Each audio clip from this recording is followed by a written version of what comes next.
Commander Josh Hawkins here, and welcome to the Sunday Brocast podcast with your host, Josh Hawkins, and, well, no Shibuka, unfortunately.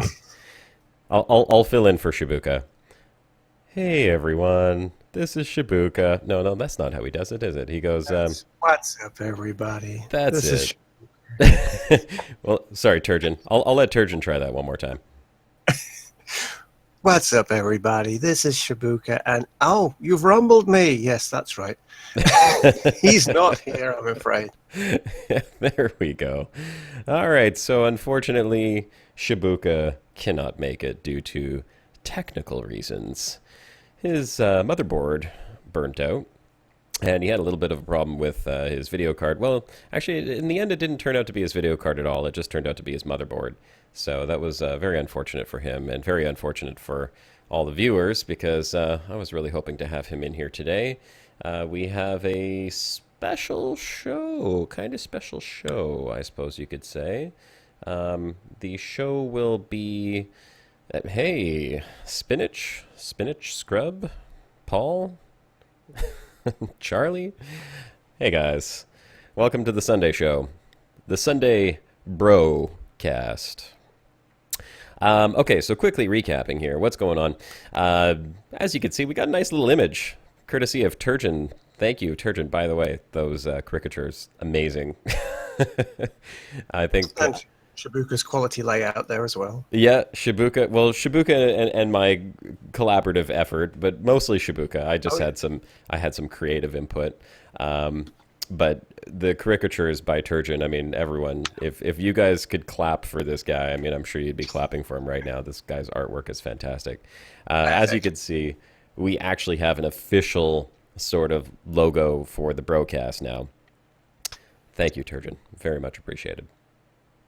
And I will point out that I think all three of us wear glasses, but that's way too nerdy, so... Me and Turgeon are the cool ones. Clearly, Shibuka's the nerd. And since he's not on right now, we can say that without him retorting. So, what we're going to be doing today for the broadcast, we're going to be bringing you something a little bit different. Normally, we're actually live streaming. We're doing a bunch of stuff. We're horsing around. We're exploring. Today, what we're actually going to be doing is I have a pre-recorded session, but... it's pre-recorded special for all you guys that are going to be watching this. Most of my viewers are explorers. And because of that, I'm sure you'll all appreciate this. And I hope that you will get a much better insight as to what this group of community members has offered to explorers as a service. And the group is called Iridium Wing. If you haven't heard of them, Iridium Wing is a group of Elite Dangerous players that have basically made it their in-game goal to escort explorers safely back from their journey to the target station of their choice. So this is a incredible service. I really look forward to using it once we get back, or once I get back. I say we because I kind of feel like you guys are all along on the ride for me on my exploration journey too, which is really cool. But, you know, you'll all get to participate in that. Iridium Wing, again, what they do is they will meet you at a destination system, and then they will literally escort you back to the target station of your choice. Now, I had the opportunity to fly with them on Friday, and unfortunately we didn't have any actual explorers coming back at the time that I wanted to be able to film this, so we did a bit of a mock mission with Astro Miko as our guinea pig explorer. So if anything happened, she's the one that was going to get it, of course. So they had to protect her on her trip back, and we did a little mock run. I think it was, 150 light years or something like that. I don't remember exactly how long it was, around 150 light years or so. But the general idea was that these guys have this set up where they have 3 wings escorting you back. One wing is guarding the destination system. The other 2 wings are alternating jumps in order to clear out the system of any hostiles, make sure that the target explorer, they're basically the person they're bodyguarding, is safe to jump in and make this trip back without any hindrance from NPCs or other players. And I got to tell you, Flying with them was a real honor. These guys are very well organized, extremely professional. I loved flying with them. I'm really stoked for when I get back to be able to take advantage of their service. So what we're going to be doing is I'm going to play out what I have here, and it's slightly edited, but it's mostly unedited. I started it off with a little intro just to show you a little bit of the ships that were being used, but then the rest of it is mostly from my perspective as a kind of a cameraman. We did get into a little bit of trouble along the way, so there is a little bit of excitement in there. The whole recording it's roughly an hour long, so it's going to take up a portion of the live stream. I am going to be here. I'm going to be here live. Turgeon is going to be here live as well, so we'll be interacting with you guys in chat. Certainly feel free to chat, ask questions or whatever in the chat. But after the stream is done, I am going to have a special guest on. I'm bringing on Winter Charm. Winter Charm is actually, I believe, the founder of Iridium Wing, and he was the gentleman that was so kind as to allow us to set this up and participate with them.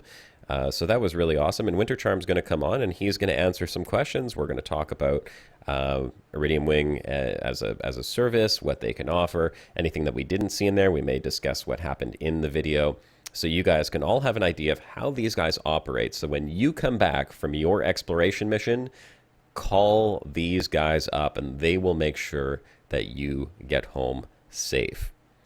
All right. Now, I just want to say hi to everyone because I've been talking here for like 6 minutes straight, and I see that we've got pretty much a big group in here already. Happy Sunday. If you live in the States, happy Memorial Day weekend. I hope you're enjoying your holiday. I don't live in the States. I'm a Canadian, but I work for an American company, so I have tomorrow off, which is really great. I'll be on tomorrow, probably doing some exploration. Really looking forward to it.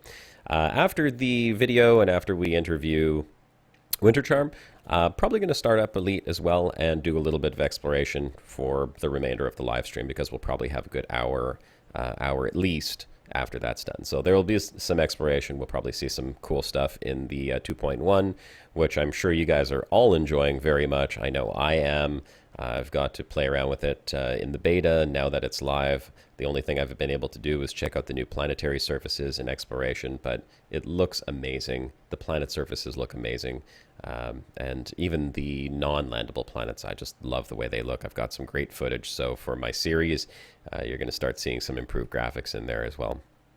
So let's get on with this. Without further ado, I am going to start up the video and yeah, enjoy. This is Iridium Wing.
Right, mission 064 will now commence. Bravo lead. Well, first of all, Alpha, you will hold. Bravo, set your jumps to Cole 285, Sector Alpha Charlie dash Bravo, Charlie dash 14-3, or I believe it's Charlie 14-3. Yes. Winter, could you please give the distance? I'm not sure. Can someone confirm the distance on that one? 9.2. Distance is 9.20 light years. Fantastic. Okay, 9.20 light years. Bravo, proceed to jump. Explorer and Alpha, please stand by. Copy. Bravo jumping. Alpha holding.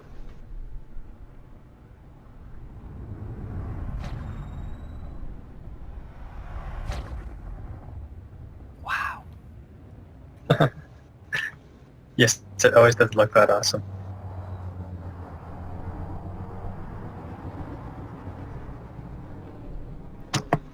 Bravo has arrived in system. No contacts. Okay, no contact. System is clear. Winter, Alright. hold on. Lix is asking you to check oversight. Okay. Hold, please.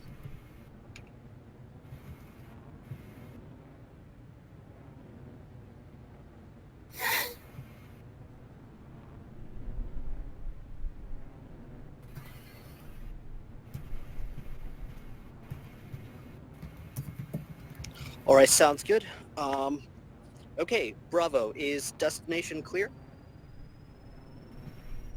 This is Bravo. We're in the first system. The destination is clear. All right, Alpha, you are go to jump. Frameshift charge Please detected. call out the system you are jumping to. We are jumping to Cole 285 Sector Alpha Charlie dash Bravo Charlie 14-3 9.20 light years. Destination confirmed. Explorer, please jump first. Alpha, please follow as soon as Explorer wakes out. All right, I'm charging.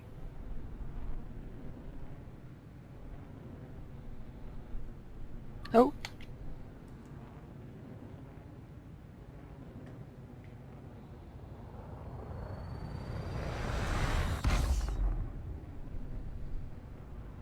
Explorer is jumping. All right, Alpha, you are clear to jump. Alpha lead is jumping.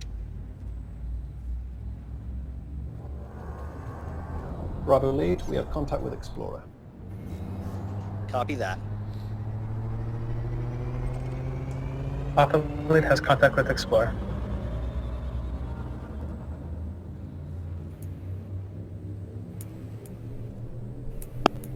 Four, three, two, one. Engage.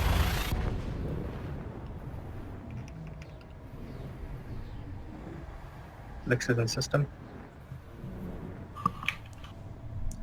All right, next system is Cole 285, Sector Alpha Charlie dash Bravo, Charlie 14-16. Confirmed. System is 8.72 light years. Bravo is ready to jump. All right, Bravo, you Alpha. are clear to jump. Alpha, please hold.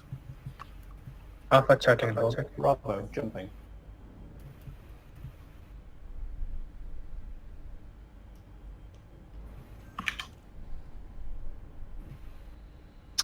Miko, is your frameshift drive charged? Nope. Charging.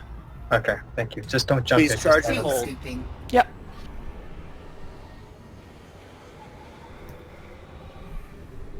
Bravo has arrived in Fuel system. scooping complete. System is clear.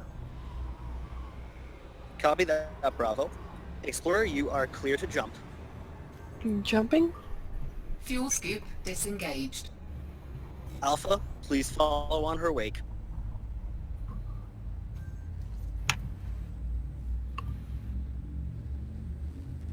Alpha is jumping.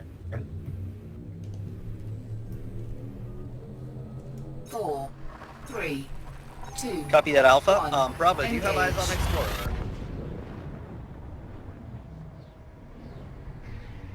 Dispatch has to eyes on Bravo. Explorer. We have eyes on Explorer. Dispatch being, I'd like to notify you, sorry, Josh seems to be lagging behind a little bit. Josh, are you having trouble Sorry, loading say anything? again. Josh is Josh Hawkins. I think he's a bit lagging a bit behind on jumps. Is he? I'm in the system now. I don't have any of you guys as a contact in here. Josh, do you have your wing beacon enabled? My wing beacon is enabled. Dispatch, this is Bravo. I can't find the next jump on Galaxy Map. I want Same, to confirm same. the next system. Me neither, I can't see it. What system are you guys currently in? Our current position is Col 285 sector, Alpha Charlie Bravo, Charlie 14-16. That is the correct system. That is the correct system. However, I must have accidentally mistyped that. It should be Charlie 14-17. I'm sorry. Roger. That's all right. Alpha, please reroute. Explorer, please jump first. Actually, is Explorer in the right system? Dispatch, standby. Bravo should jump ahead of Explorer.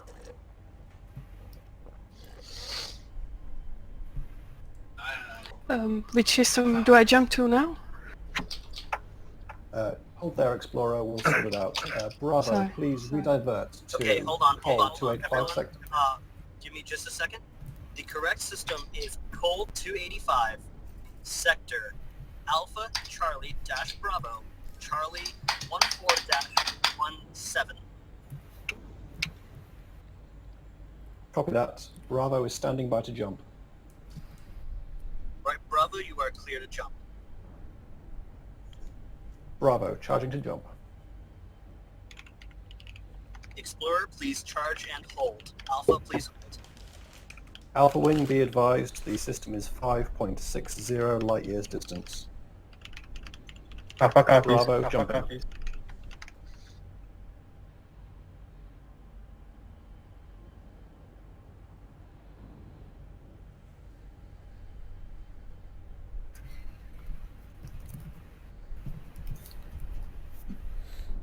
Bravo has arrived in system. Bravo lead does not have contact with Josh, but the system appears to be clear. Copy that. Explorer, you are clear to jump. Jumping? Winter, in a bit, could you check over side, please?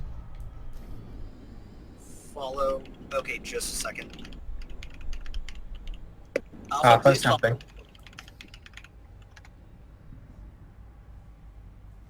Josh, this is Bravo lead. Can I double check the next system on the list? I can't find it in the Galaxy Map. No problem. I'm double checking it myself to make sure that I didn't make any additional mistakes. It looks Alpha lead has correct. eyes on Explorer.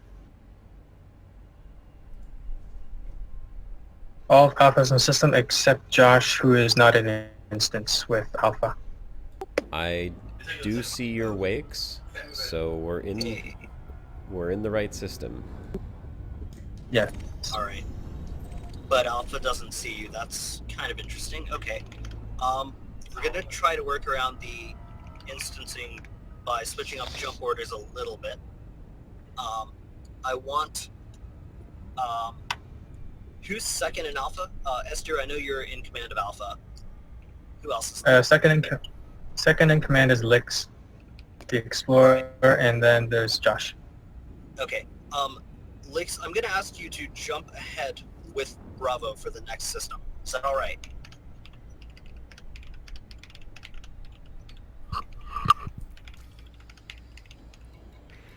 Looks as said yes.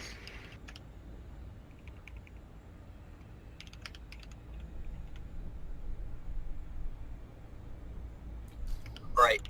Bravo, you are clear to call out the next system and jump when ready. Standby dispatch. We just need confirmation on the next system. It doesn't appear in the Galaxy Map. Okay, I'm confirming the Sound. next system is accurate as typed into the chat. I have found the next system. I have a lock Yes, so have I, Sinclair. Make sure it's BM-F B26-2.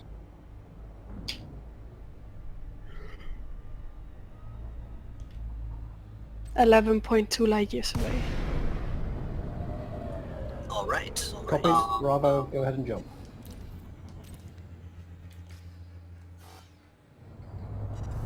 Frameshift drive charging. Ready to engage.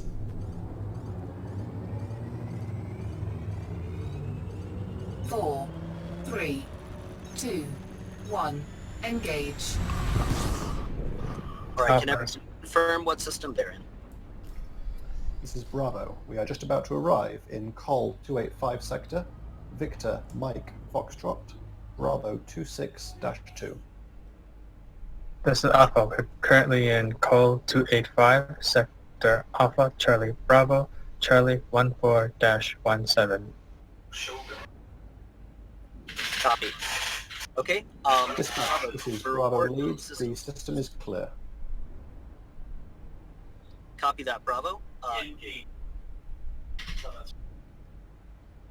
Okay. Xavier, you are clear to jump. Please charge and jump to the next system.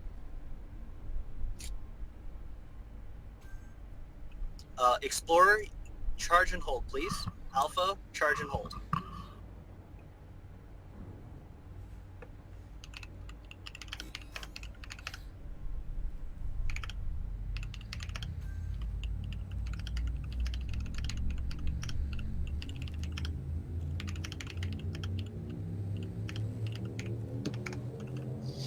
Ready to engage.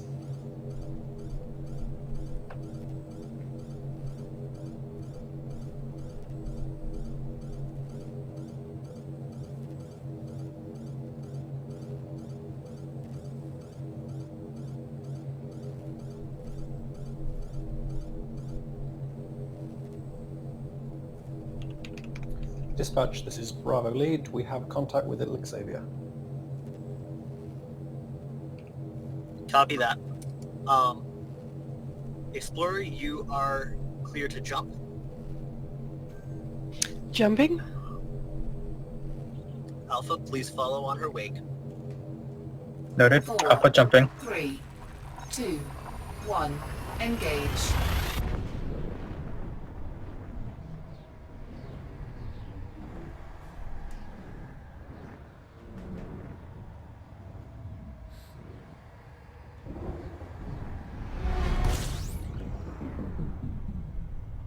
Alpha is in system. Explorer is in sight.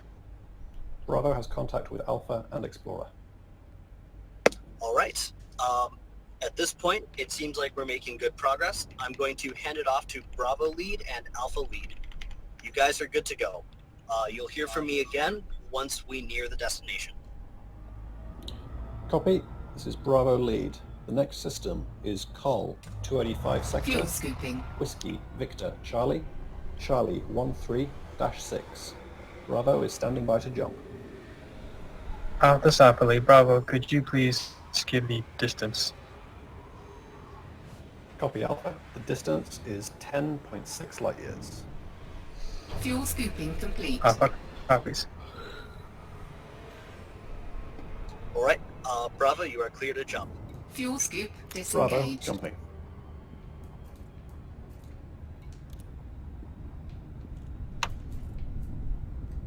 Bravo has arrived in system. System is clear. Okay, next one ready, you may jump and explore and Alpha will follow.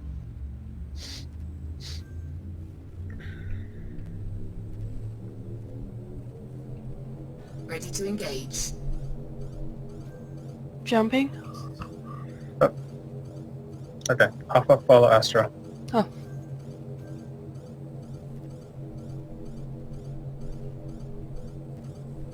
Astra, you'll have to wait until Lix jumps first, and then I'll call out for the rest of Alpha to jump. Just Sorry. keep them.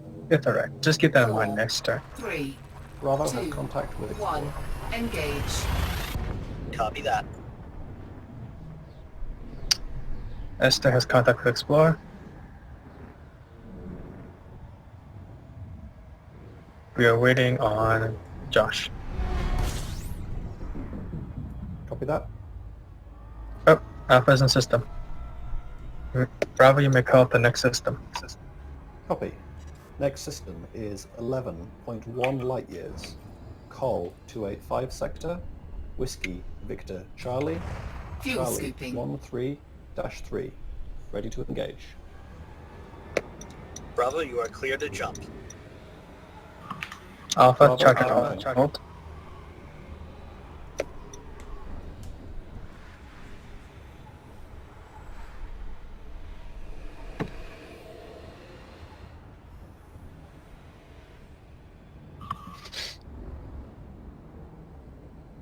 You guys doing all right? Yep, we're doing good. Awesome. Bravo has arrived in system. System is clear. Okay, Lex, you jump first. Alpha, follow.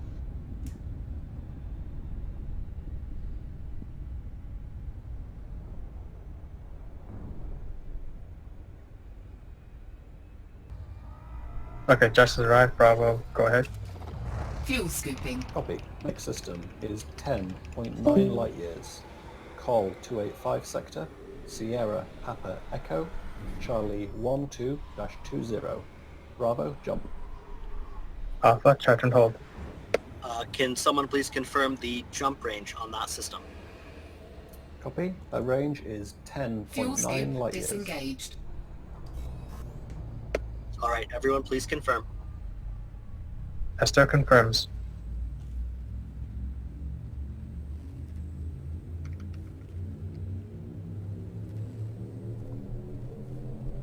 Ready to engage.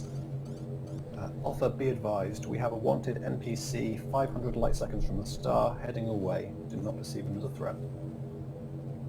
Okay, Alpha notes.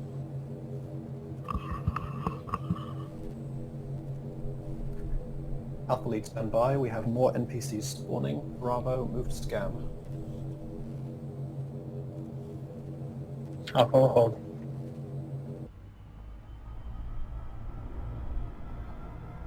Alpha, this is Bravo. We've scanned all of the NPCs and they are the only wanted NPCs far away from the star. I'm calling it as clear to jump. Copy that, Okay. Bravo. Alpha, you may proceed. Alpha charging.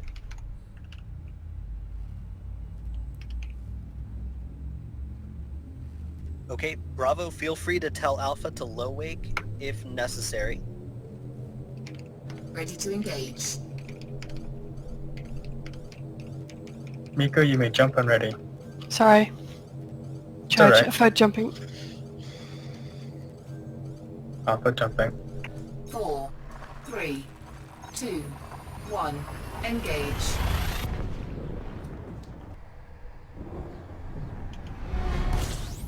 Alpha is in system and we're about to Explorer. Alpha, make sure Fuel we are all nav locked onto the Explorer. In case things get interdicted. Alpha, Epic got interdicted. Can I request that the Explorer moves away from the star Fuel and then low scooping wakes to complete. remain safe? Roger. Miko, when you're far enough from the star, just low wake. We will follow. Fuel scoop disengage. Yeah. Slowing down.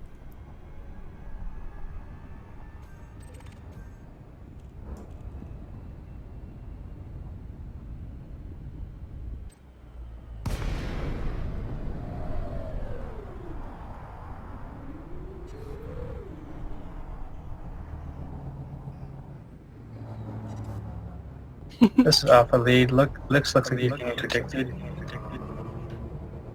Dispatch, Lix succeeded in evading the interdiction. Lix is just Copy fine. that. Best not to linger in this system. Bravo, can you call out the next system, please? Copy. Next system is 8.91 light years. System is named Shorinans. Shorinans, 8.91 light years. Bravo is ready to jump. Bravo, proceed. Alpha, please charge and hold. Okay, this is Bravo. We've got a wing of Imperial Eagles near the star. We don't know if they're wanted because it's a lawless system. I recommend we wait to see what they do for a few minutes, and if nothing happens, we'll interdict them to be safe, and the Explorer can drop in while we take them. Bravo lead, you can also check them for interdictors. If they don't have interdictors, we can be sure they're not going to interdict anybody. Copy, they do have interdictors. Are they moving away? Negative, they are staying next to the star. All right, Bravo, you are clear to engage. Power down your FSDs. Copy, Griffer, Epic, can you back me up on this one? So Yeah, I'm Navlock Sinclair. I'm on you. I'm going to jump to the next system and see if I can get some shots of that, if you guys don't mind. Go ahead, Josh. Go for it. 4, 3, 2, 1. Engage. Sinclair has begun the interdiction.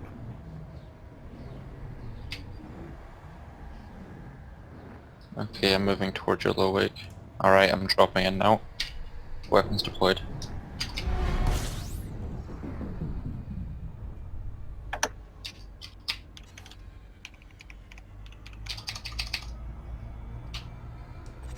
Scrap what? Fuel scooping.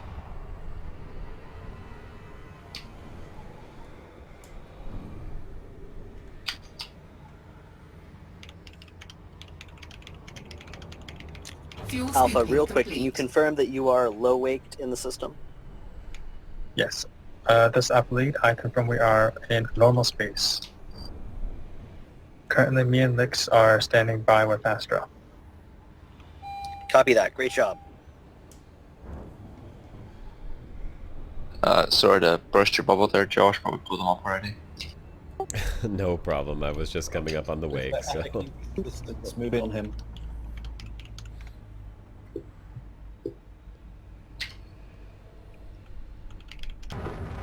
Target is down.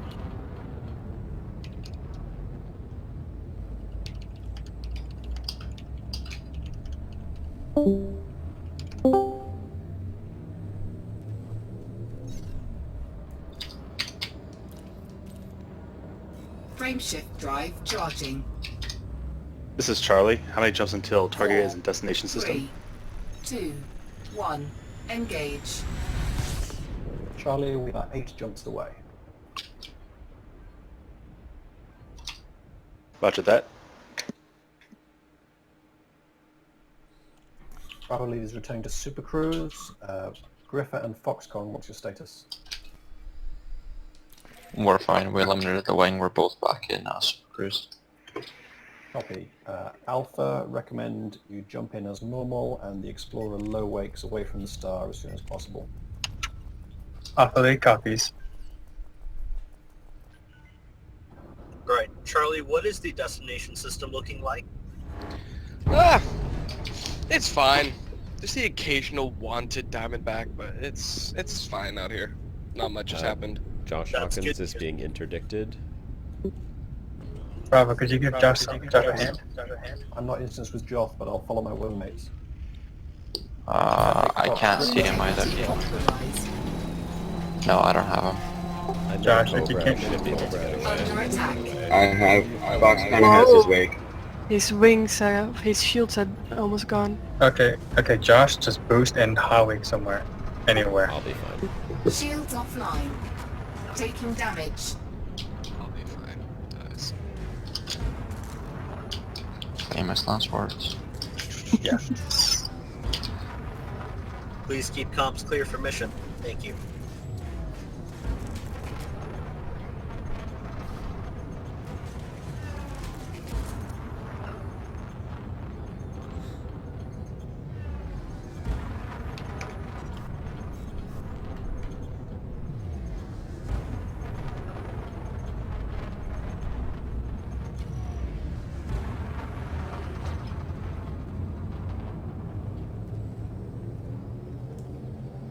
Ready to engage. Foxconn has dropped on Josh's wake. 2, 1. Engage. Engaging NTC. Josh is out. Flora, moving to assist. Miko, look as soon as you're out of the sun's heat. No, being interdicted. Okay, everyone on Miko. Everyone. Throttle down, boost. Okay, Bravo. Esther's an instance. Esther has eyes on target. Sinclair is 1.5 light second out. Charging. Fuel scooping complete. Fuel scoop disengaged. Alpha lead. I'm in Super Cruise right now. Copy Alpha that. lead, the Miko. NVC is dead. Low wake, altitude. Copy. Move away and low wake as soon as you can. Alpha jump Oh, into Super being Cruise. interdicted again. God. Okay, Alpha's coming back to Super Cruise. Okay. Okay. Esther's pretending for anyone. Bravo, can you meet up with Alpha? Power plant capacity Bravo is exceeded. moving to assist. Thrusters 2 light offline. seconds out. Charging. Thrusters online.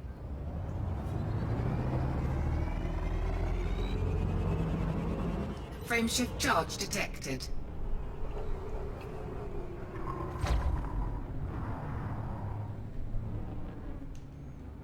I'm in normal space now. Frameshift drive charging. Esther is with. No, Copy that. Esther's not. Ready to engage. 3, 2. This is Alpha lead. I'm not instance with Miko right now. I dropped the navlock got me too early. I'm gonna try and be instance. Explorer, what's your status? We don't have you on sensors. Oh, sorry. I see an enemy ship in here. I'm going out. Highway Excellent. out, Highway out. 7 systems. Alright.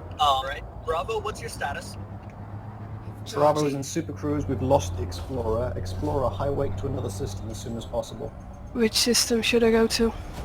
Any system, doesn't matter which. Alright. Fuck. Alpha's Low wake. engaging the enemy. Frameshift charge Low wake and then detected. high wake. Jumping to another system. External camera.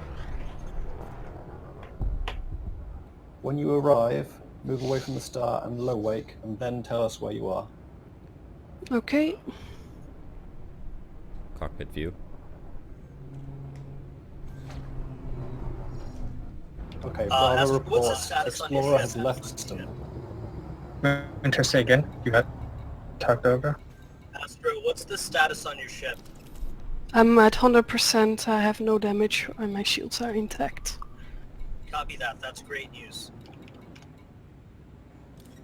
Okay, we've got you. Epic's going to move in on you soon. Move away from the star that you're at and low wake into normal space. I'm in normal space. Excellent, we'll be with you shortly. Alpha, Astro Miko is currently Frameshift at drive 56 Omicron Serpentis, 6.94 light years. 3, Jump as soon as 2, possible. Copy 1. that, confirmed. Engage. 6.94 light years, 56 Omicron Serpentis. Confirm. Bravo is jumping. Alpha, repeat jump as soon as possible.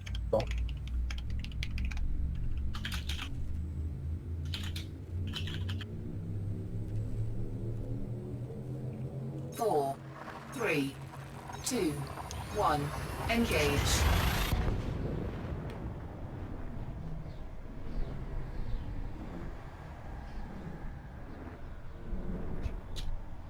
Looks like Bravo and Alpha are all in Super Cruise in 5-6 Serpentis, moving to the low space.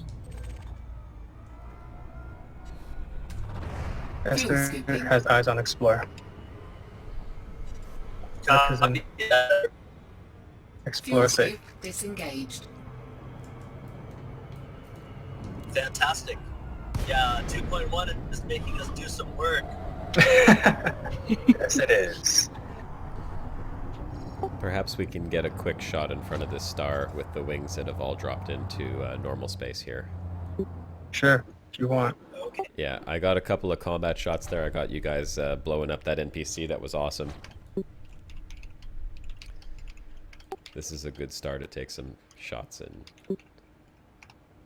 The time between 2.1 and this just happened to work out, eh? There is a System Authority vessel in here with us. External camera. Copy, moving to scan. Do not engage Oh. the vessel unless they attack. Whoop.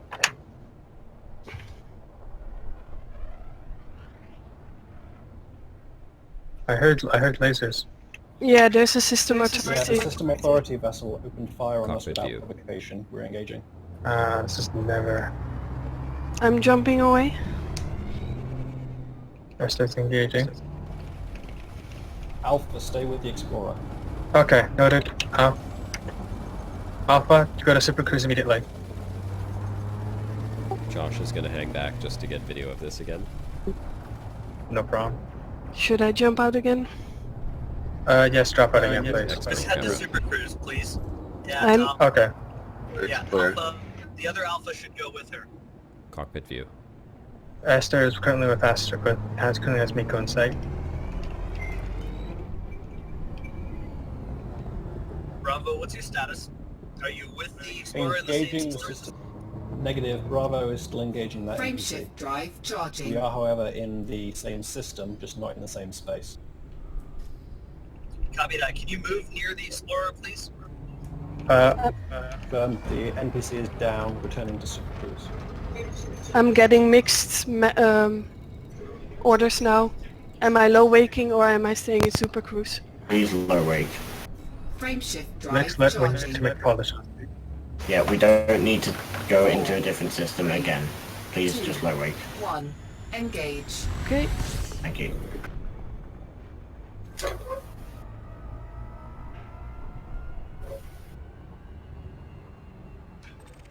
Alpha is in nope. I have eyes on the Explorer. Copy. Alright, Bravo is in Super Cruise. Super Cruise is clear. There's no other Alpha, NPCs. Bravo, please proceed to the next system at the earliest convenience. Looks like it's not a good idea to hang around this one. Alpha Copy. copy. Stand by. Also, Winter, you're getting progressively quieter. I'm having a bit of trouble hearing you.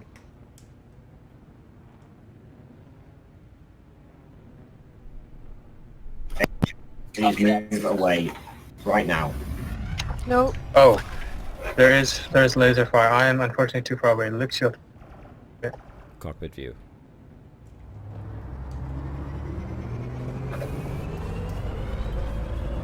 Say again. Explorer, do not wake. So okay. Just on heading in a direction. I still will follow the Explorer.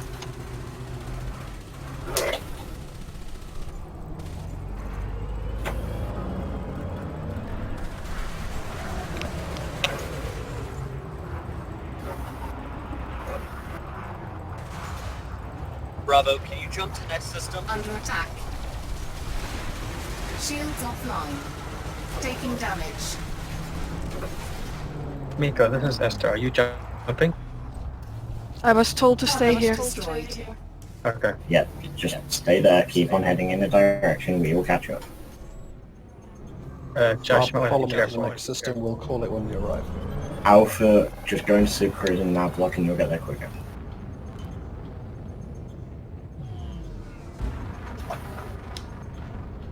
Frameshift drive charging. Bravo, please follow. Or if carry on what you're doing, Shields sorry. online. Frameshift drive charging. Bravo has arrived in the next system. We are prepared to call it when Alpha is ready. Okay, Bravo, how's the system looking? Is it cleaner? There are no NPCs in this system. Alright, Alpha, jump to the new system at your earliest convenience, please. Stand by, Alpha, preparing to call the next system. Standing by. Alpha, what's your status? Frameshift charge detected. Bravo, will you please say again? Alpha, are you ready for the next system? Yes, we are. Okay. This system is 10 light years. Call Frameshift 285 drive sector. charging. Mike Alpha Juliet. Bravo 24-9. I'll repeat that. Call 285 sector. Mike Alpha Juliet. Bravo 24-9. The system is clear. Jump when ready. Okay. Let you jump first, and then Miko and I will follow.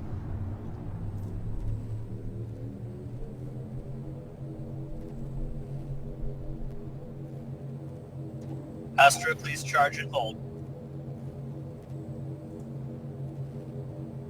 I'm ready to jump.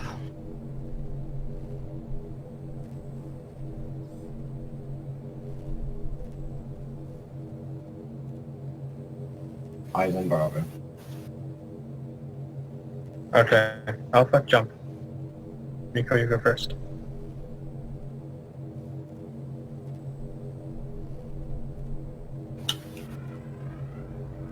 Bravo has contact with Xavier.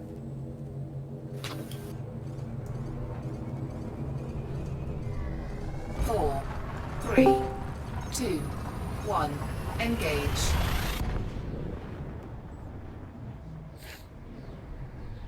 Bravo has contact with the Explorer. Copy that. Charlie, how is the destination looking?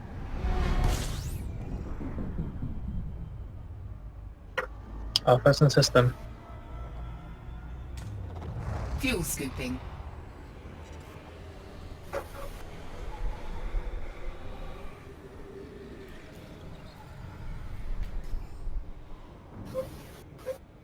Fuel scoop disengaged. Charlie, say again, how is the destination system looking? It's just fine down here. There's been nothing for about 5 minutes, 10 minutes or so. Copy that. Alpha, Bravo, please proceed to the next system. Eyes on Bravo. Next, can you repeat? Eyes on Bravo. Okay. Alpha, jump. Alright, Explorer, you may proceed. Alpha, jump with Explorer. Jumping. Alpha jumping. 4, 3, 2, 1. Engage. Okay, next system is 11.1 light years. Alray sector, Yankee Kilo Oscar, Bravo 6-0. 11.1 External light camera. years. Alray sector, Yankee Kilo Oscar, Bravo 6-0. Bravo is jumping. Alpha charging up.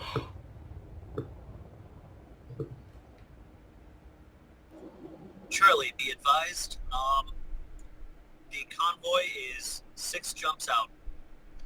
Charlie copies.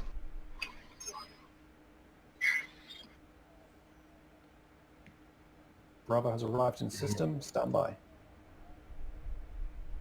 Alpha standing by.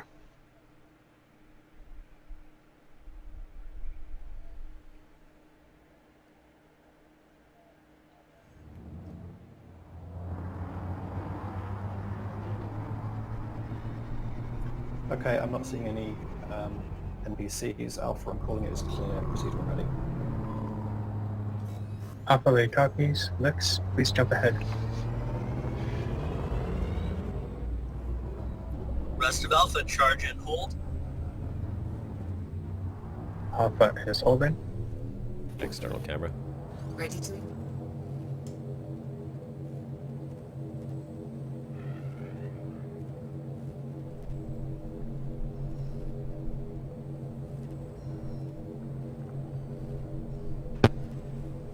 Cockpit view.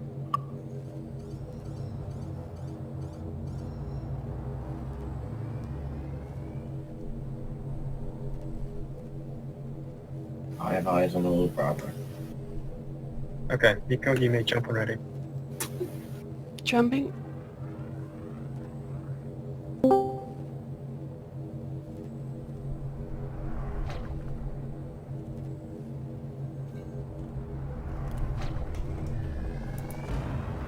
Four, three, two, one.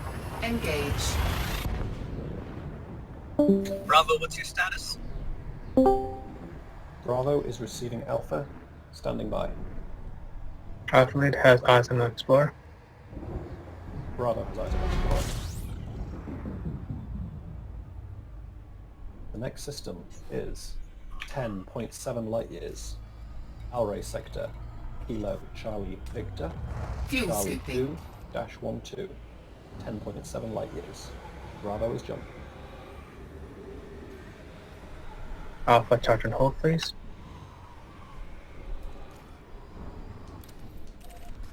Fuel scooping complete. Fuel scoop disengaged.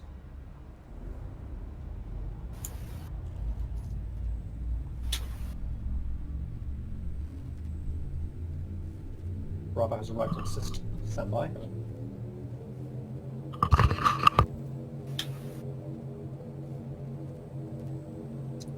Astro, could you say again? Sorry? Never mind. Sounds like a mic error.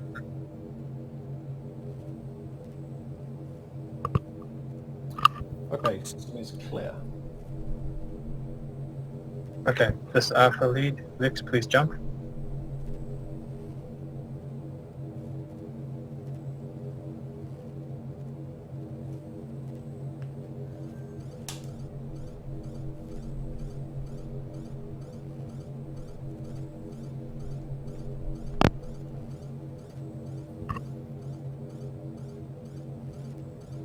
Bravo has eyes on Lix. Okay. Explorer, you may jump when ready. Jumping? Alpha jumping. 4, 3, 2, 1. Engage.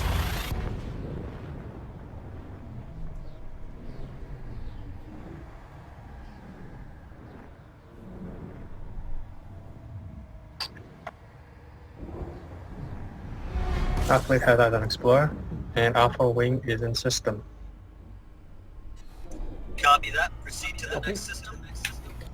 Charlie, be advised, Fuel we are 3 scooping. jumps out. The next system is 9.78 light years. Azalis, Fuel scooping 9.78 light complete. years. Azalis, Warning, temperature Bravo critical. charging to jump. Alpha charge and hold, please.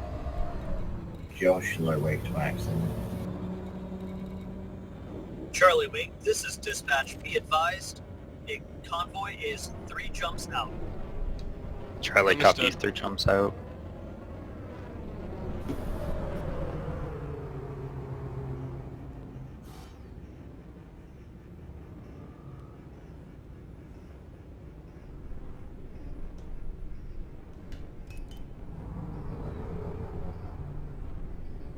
Bravo has arrived in system. Alpha, be advised, this is a close orbiting binary pair. Potential navigational hazard when you drop in.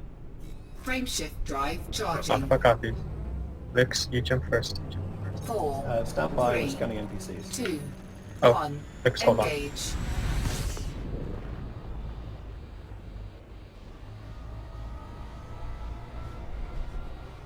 Okay, we've got wanted NPCs, but there's not many of them. We're going to wait to see if they move away from the star.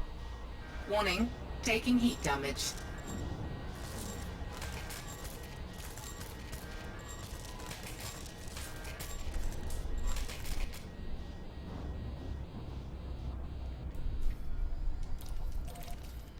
Okay, the NPCs have moved away from the star, but as this is a populated system, I still recommend you move away and low wake when you arrive. Okay. But for now, the area around the star is clear. Okay. Lix, you may jump ahead of us.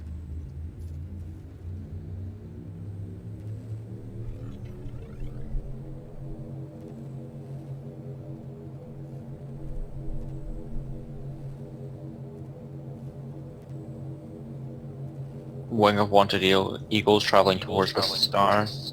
They have interdictors. I can see that. Lix. I have an interdiction message. I will get interdicted in the system. I'm going for this eagle. Alpha hold and Copy. Bravo, engage the wanted NPCs around the star.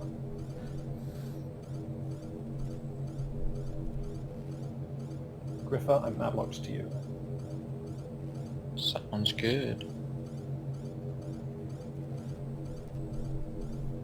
Alright, well, in the introduction, I'm dropping now.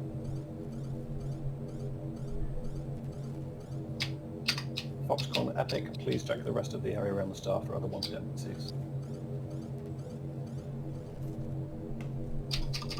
And that flight from Mark 4 is about to interdiction.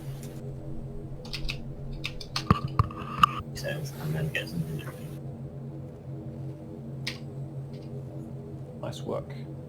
Sinclair and Griffer returning to Super Cruise.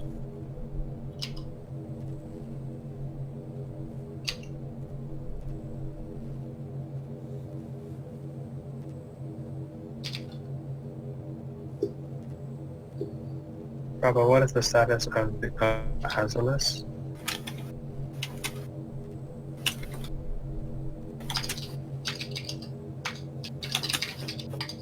Stand by, Alpha.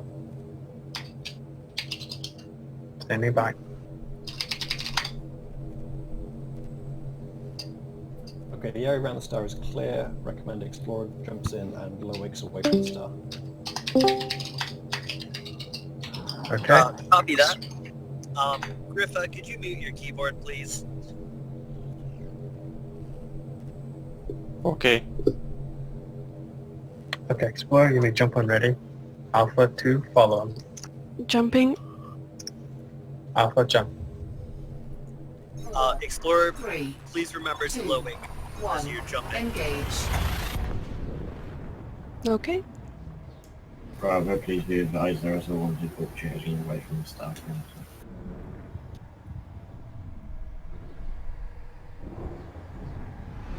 Bravo, if they're near the Explorer, please interdict and destroy. Let's follow Alpha into low wake and wake Miko. Yeah, I don't know. Fuel scooping. I'm in normal space. Okay, then. Copy that. Alpha Copy that. converge on the Explorer. Bravo remain in Super Cruise.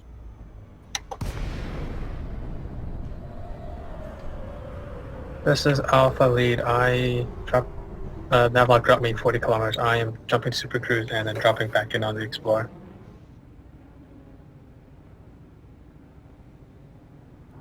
Copy that.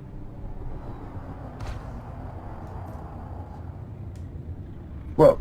Okay. Alpha is in instance with the Explorer. Sorry about that. Copy that. Are you ready for the next jump? We are ready. Yeah, next jump, Okay. ready to go, Next ready jump to go. is 9.25 light years. Purun Garang, 9.25 light years. Purun Garang, that's P-U-R at the beginning. Bravo is jumping. Alpha, charge and hold, please. Charlie, what's your status? Spin is clear. Just let us know right before the last jump.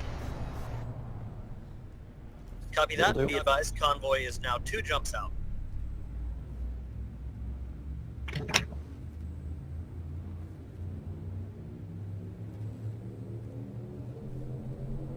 Bravo has arrived in system, moving to scan NPCs.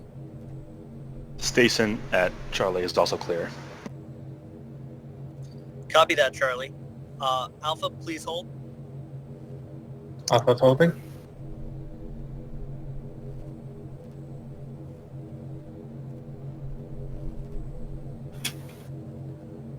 Bravo lead is engaging an NPC. Copy that, Bravo.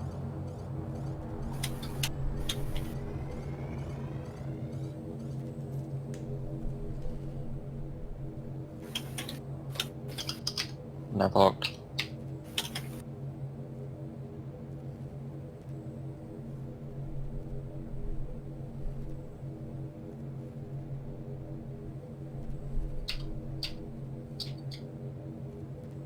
Bit late there, Foxconn already dropped.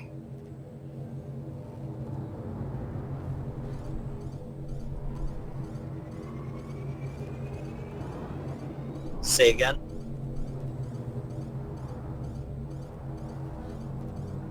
Disregard dispatch.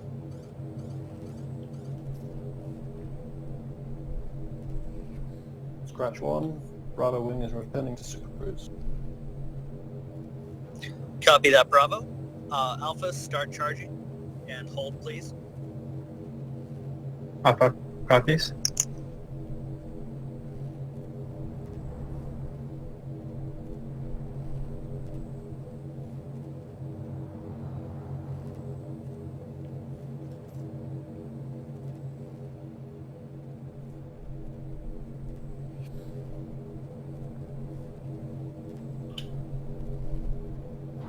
Bravo, can I have another system report?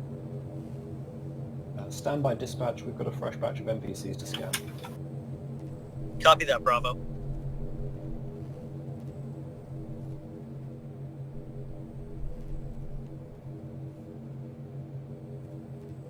Okay, the only wanted NPC I'm seeing is 200 light seconds away and moving away from the star.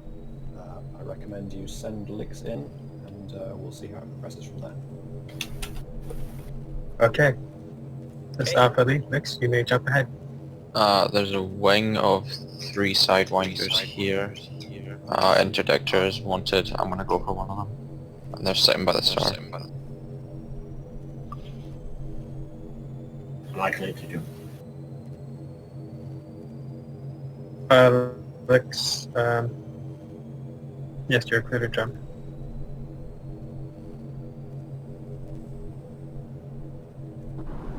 Alright, rest of Alpha, hold.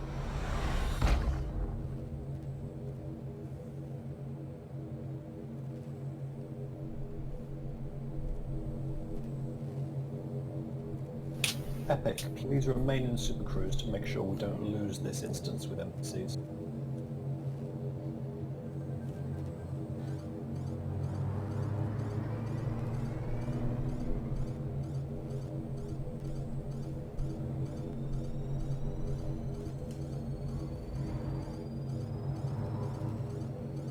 Okay, I cleared the sidewinders out of my instance.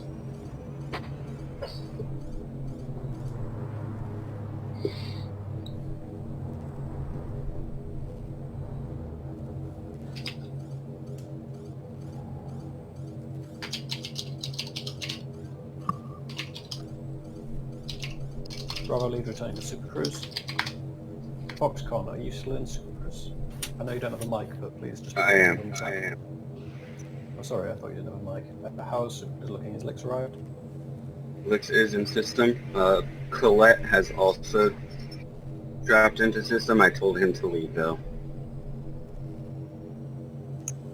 But other than that, it's clear. Bravo, please watch that scout. I see it.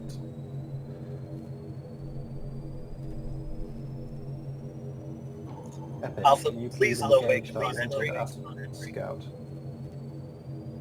Winter, dispatch, please repeat. Sorry.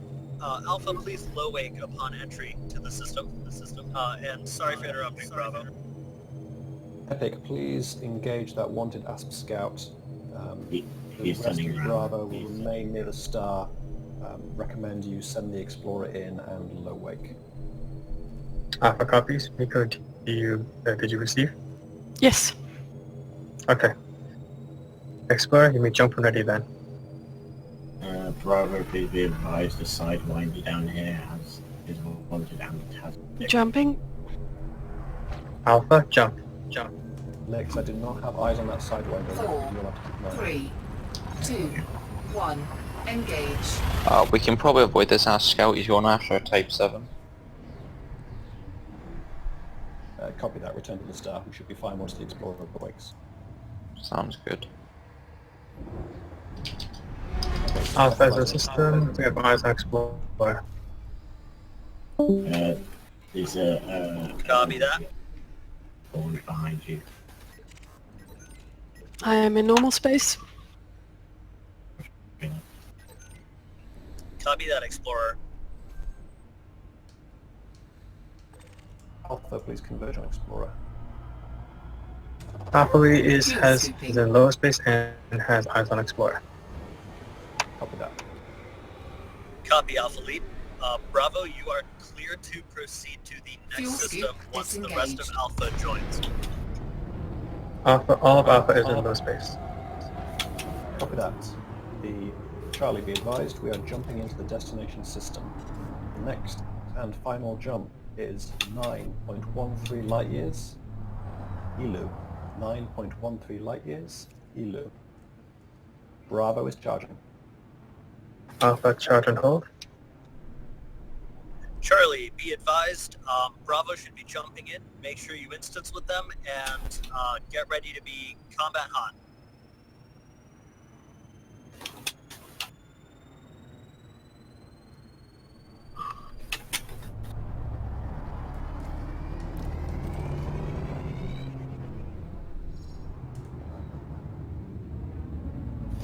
I'm instanced with Charlie Wing. Charlie has eyes on Griffa. Epic Bubble, Sinclair has eyes on and Charlie. Sinclair. Bravo and Copy Charlie are that, Charlie. instanced. Okay. Dispatch, Bravo. can I get a confirmation on the destination station, please? Destination station should be 333 light seconds. Copy that. Finney Dock is 333 light seconds. Copy that, Station is okay. clear. Bravo, can I have a Copy. system report? Stand by, just scanning a couple of NPCs, but it looks like we're okay. Lights on. This is Charlie. All NPCs are scanned. Everyone is clean. Lights on. Lights on. Copy that, Charlie. Bravo, can you confirm? System is clear. All right, Alpha, you are clear to jump. Alpha copies. Lux, please jump ahead of us. Bravo, Charlie, please let me know when you have eyes on legs.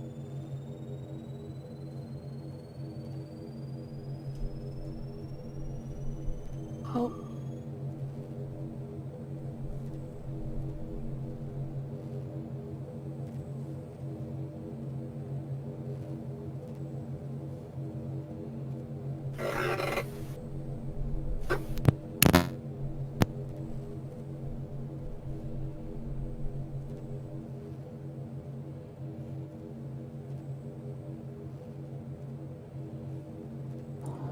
Bravo, Charlie, any eyes on licks? Not yet, Alpha. Negative. Dispatch. Lick Savior, can I have a status report? Jumping now. Copy.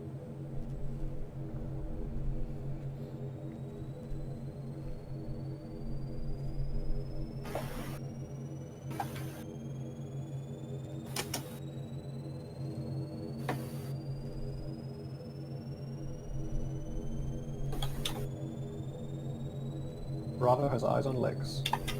Charlie has eyes on Licks. Copy that. Licks, how are you looking? All okay, I have eyes on Bravo. Okay. Okay, Alpha, we're all clear. Okay. Explore. You may jump and ready. All NPCs are Astromika, clean. you are clear to make the final jump. I'm, Rest of Alpha, please follow. I'm jumping. 4, 3, 2, 1. Engage. Okay, Explorer, please proceed immediately to the station. Bravo, form up behind the Explorer and interdict any NPCs or commanders who look like they might be trying to interdict us. Lix, I recommend you proceed to the dock ahead of the Explorer to make sure that the Explorer instance is in the correct and clear instance. Okay, can we hold off when the Explorer come to the station? There's a couple of commanders here, I want to start talking with them, so if you give me some time and just kind of evaluate the situation. Copy that. Alpha, Bravo, please hold. Charlie, please let the commanders know that Iridium Wing is operating in the system and that they are to leave us alone. Bravo, can you please take out a fail? He is about to interdict me. I copy you, Lix, but I do not have eyes on that NPC. Okay, roger that. Griffa, please keep comms clear if possible.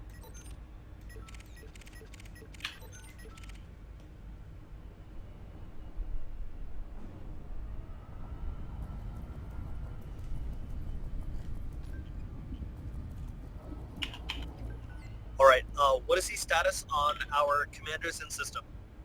Alright, okay. Sorry, I just want to get this across. False alarm on the station, turns out it's Gavin and Dark Covenant. I just didn't have them scanned at first. So it's all clear at station. Copy that. Proceed. Alpha, we're good to go. Okay. Alpha, proceed to the station. Moving towards the station. Bravo has eyes on Explorer.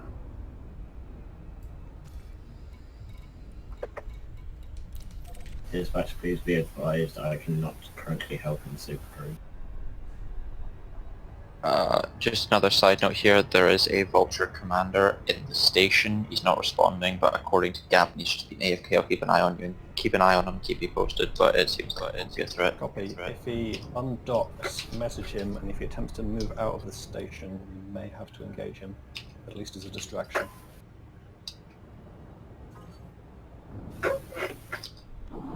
Charlie. Lex is being interdicted. Yeah, don't mind me. Yes. Carry on.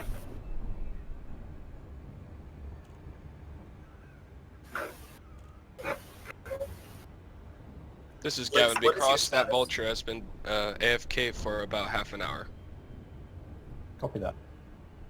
Okay, Rest of Alpha, stay with Nico. Let's see if you can, actually, Lex, do you need assistance? Give me 2 seconds. I'm fighting an interdiction. Okay. Expert, continue moving to Finley.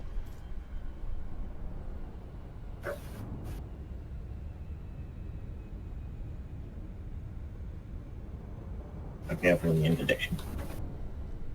Okay. Heading to Explorer. Charlie, you have permission to engage the commander if they leave the station, but do not kill.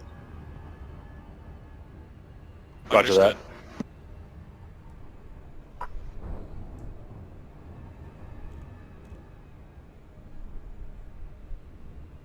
Explorer, when you low wake into the station instance, please throttle down to 0 immediately. Roger. Rest of Alpha, stay close. About to jump out. Roger. Jumping out. Or in. Alpha, dropping out.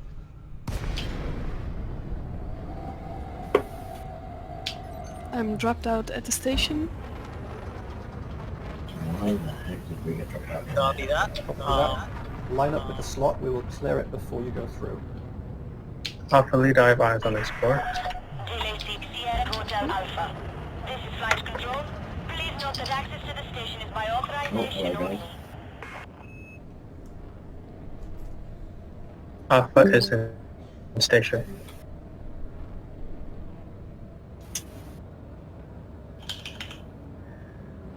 Okay, Explorer, what's going to happen is I am going to line up in front of the mail slot, and then you need to line up behind me, and then the rest of Alpha should line up behind you. We will then all enter the mail slot together. Alright. This is dispatch. You may proceed with docking procedures. Follow Lex's instructions, and we should be good to go. You're almost there.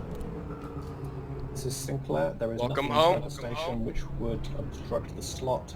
Keep an eye on that, on that commander who's on the pad to make sure he doesn't take off unexpectedly. Astromika, also a reminder, but just for your doc, remember to put 4 pips into system to strengthen your shields. Alpha, before you enter the dock, please allow me to get into a position so I can get a video of it. Copy that. Alpha copies. 3,000 meters from touchdown. Welcome home, everyone. Yeah. That- On behalf of Iridium Wing, That's not so prematurely. welcome home, Commander. Yeah, Thank we're you not there very yet. much. Who? She's not home until she's talked. Yeah, that's true. I have docking pad number 15. Yeah, it is at this Okay, point roger that I have that. to recite the Iridium Wing disclaimer. We cannot protect you from the station or yourself. Find your thrusters. I'm in position. Okay, can you please confirm the Explorer is behind me and another member of Alpha is behind the Explorer? Alpha Lead confirms I am behind the Explorer, and I sorry, can see the Explorer behind you, Lix. Okay, roger that. Starting to enter the station. Please enter slowly so I can get a good shot. Bravo, please clear behind.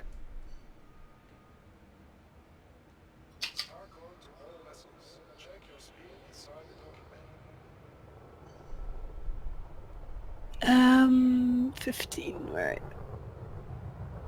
15 is at the far end. Alright.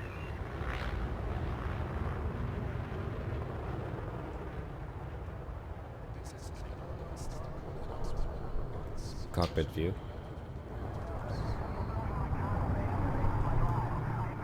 Commencing. Restrict speed to 100 meters per second. External camera. Shall Charlie come in? Explorer is about to dock. The rocket has landed. Welcome home, Commander. Explorer has landed. Welcome home, Commander. Woo! Congratulations. Welcome home. Welcome home. They're gonna buy us beers, right? Sure. I think that's how it works. I'll meet everyone at the station bar. I'll take an apple juice.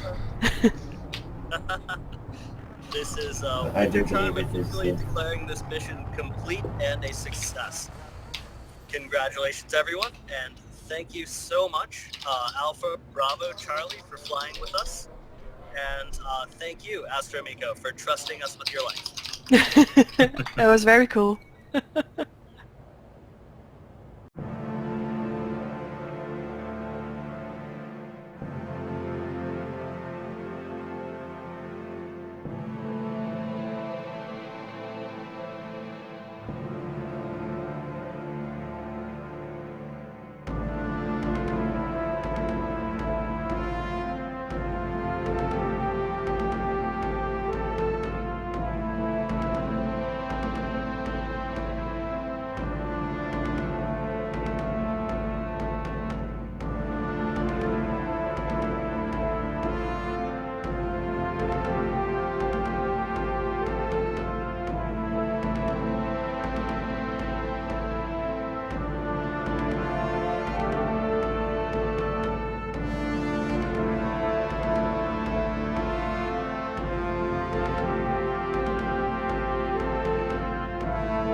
Okay, Oh, great, coming after me again.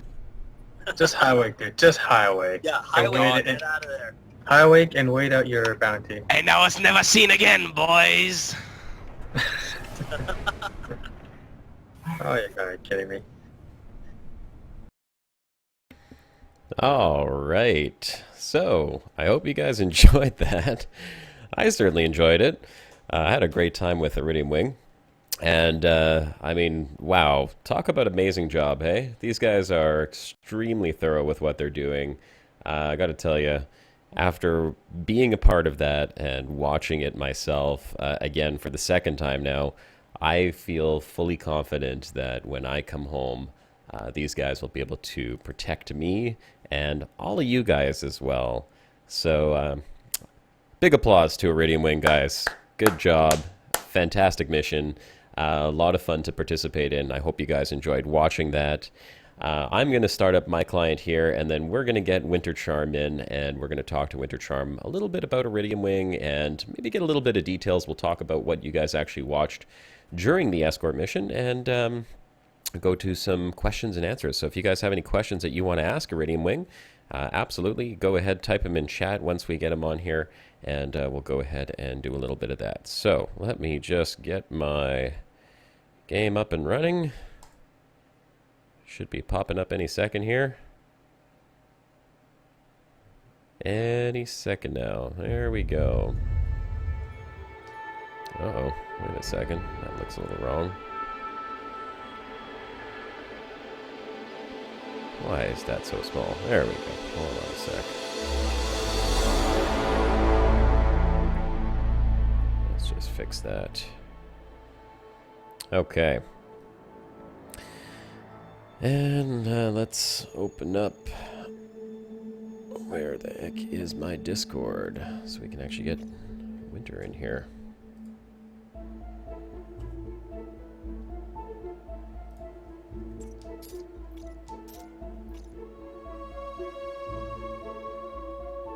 Okay, Discord's back on.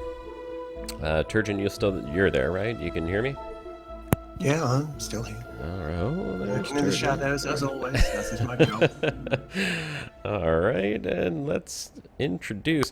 So, ladies and gentlemen, what you just watched, again, just a very quick recap. If anyone's just joined in, we just finished watching a full escort mission, well, slightly edited full escort mission of Iridium Wing bringing an explorer back home from the edge of inhabited space to their destination system in LU, or ELU, however you want to pronounce that, which I'll just throw in a quick mention here. LU is the home of SEP, the Social LU Progressive Party, which again, this is another group of players that are vying for the Dangerous Games to become the first player power. They are an explorer-based faction. They are an explorer-based group. If they do come to power, they will be looking to empower explorers through the bonuses that you get through, being allied with their power. So when the Dangerous Games go live in a few weeks' time, if you want to help them, all you have to do is participate in the community goals and contribute towards them. With that said, and without further ado, allow me to introduce Winter Charm. Winter Charm is the founder of Iridium Wing, and he is the guy who is responsible for all of this. So, Winter, you are now officially unmuted. Welcome to the channel. Hello, Josh. It's a pleasure to be here. Thanks for joining us, man. How did you like watching your guys perform there from a different perspective than what you're usually used to? It was really exciting. I liked that I was much less panicked now. Yeah, it's a little better than actually being live. You know the result is going to turn out well. You know that the Explorer makes it home safe, so you can relax and enjoy it a little bit more, right? Exactly. And it's nice to see our pilots doing a wonderful job. They certainly did. I mean, aside from my hull getting pretty low, one or 2% more on that Diamondback Explorer, I would have been done. But I mean, being a part of the wing and not being the actual Explorer, I think that is one of the risks that come along with it. And I'm pretty sure that all of your members understand that they are putting their lives on the line in order to protect the Explorer, right? Absolutely. And they all know the risks. They signed up for this voluntarily, which says a lot about our pilots. They're all wonderful people. And of course, everyone flies with a rebuy. You should never, ever not have a rebuy. That is so true. And I see all the time in Reddit people saying, oh, bought my first Anaconda and blew it up, and now I'm stuck back in a Sidewinder. And people always say the exact same thing. Don't fly it unless you can rebuy it. So yeah, absolutely. I'm sure all of your guys, I mean, just based on the ships that they're flying, I'm sure they've all saved up quite a bit, and they can certainly rebuy their ships. I saw some very nice ships out there, by the way. I'm a little jealous. I don't have anything that looks like that. How many members do you guys actually have? Iridium Wing currently has about 200 pilots. 200 pilots, and you guys operate 24 hours a day? Is that the idea? Yeah, 24/7, wherever you are within 250 light years of the bubble. Wow. So when exactly did you guys start? Like, when did you become Iridium Wing? We started this past January, actually, with the death of an explorer coming in from the bubble. We just decided that was not okay and that it should never happen again. So who was it that decided? I mean, obviously you were the founder, but who decided to make it into like a group, or how did you form the group? Was it a group of friends that originally started this off, or like how exactly did you guys become Iridium Wing?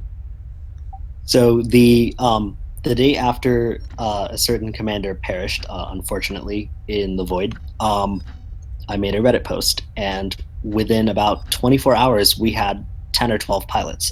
These are Esther was one of the founders. Quite a few of the others that actually ran this mission were one of the founders, and we all just came together. And within a weekend, we were up and running. And within 4 days, we were able to blockade a capital system and deliver our first explorer home safely.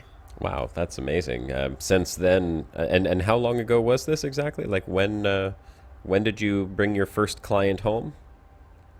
I believe it was the 20th of January. 20th of January.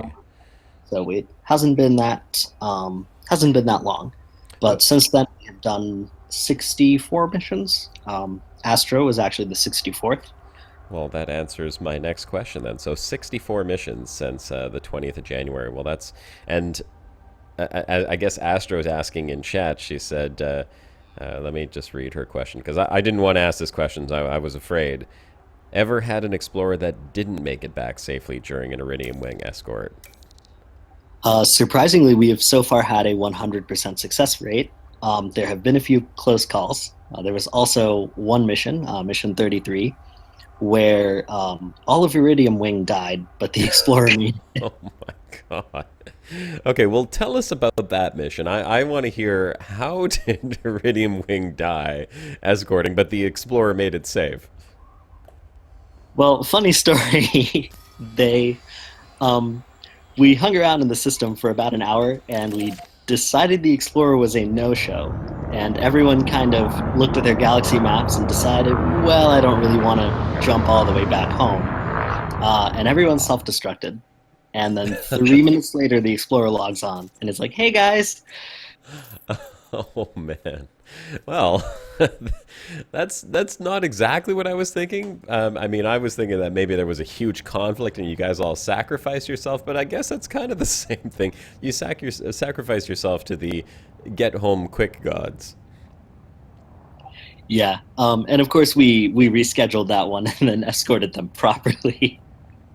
So 100% success rate. There you go, guys. Anyone who is coming home, I mean, so far, 64 missions, all successful. I think it's safe to say that you guys don't have to worry about whether you're going to make it home in one piece or not, which is something that I think a lot of explorers think about when they're coming back. I mean, myself included.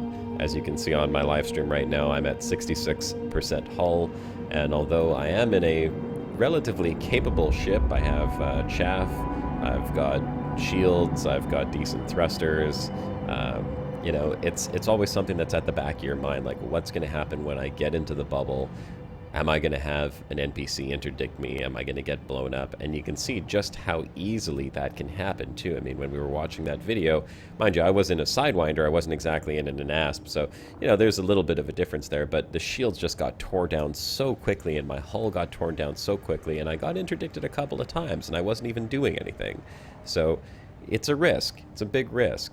And you guys, I think, have an incredible role in this, in making sure that people can make it home safe and sell all of that data and, you know, reap the rewards of their days, weeks, months, or you know, even years of exploration. Have you guys ever had any sort of controversial or, I don't know, hot targets as an escort that maybe some other people were looking to take down? We haven't had too many of those situations, and we try to maintain neutrality with most player groups, although we did have one instance where we had a Python blocking a station and telling us to dock elsewhere. And we sort of had to deal with that. There's a little bit of diplomacy involved. Also, I think Astro actually asked a question in the stream about the cost of an Iridium Wing Escort. All of our services are free. We are a charity organization, just like the Fuel Rats. So yeah. There's another question in chat from David Smith. He says, I heard that NPCs were spawning up to 1,000 light years away, or 1,000 K away, excuse me, not 1,000 light years. Engage. Oh no, he is. I guess he's saying 1,000 light years away from the bubble during beta. Is this still the case? And if so, will you have to increase the distance you guys go out to? How far? So I guess that's the real question, is how far will you guys go to meet an explorer? Well, we are still actually trying to figure that out. We've been doing our own tests, trying to see how far out the NPCs go and how far out they're a real threat. And as soon as we know, we'll be modifying our range accordingly. Yeah, and So- until then, it's kind of a sit tight because the 2.1 update has made it pretty difficult.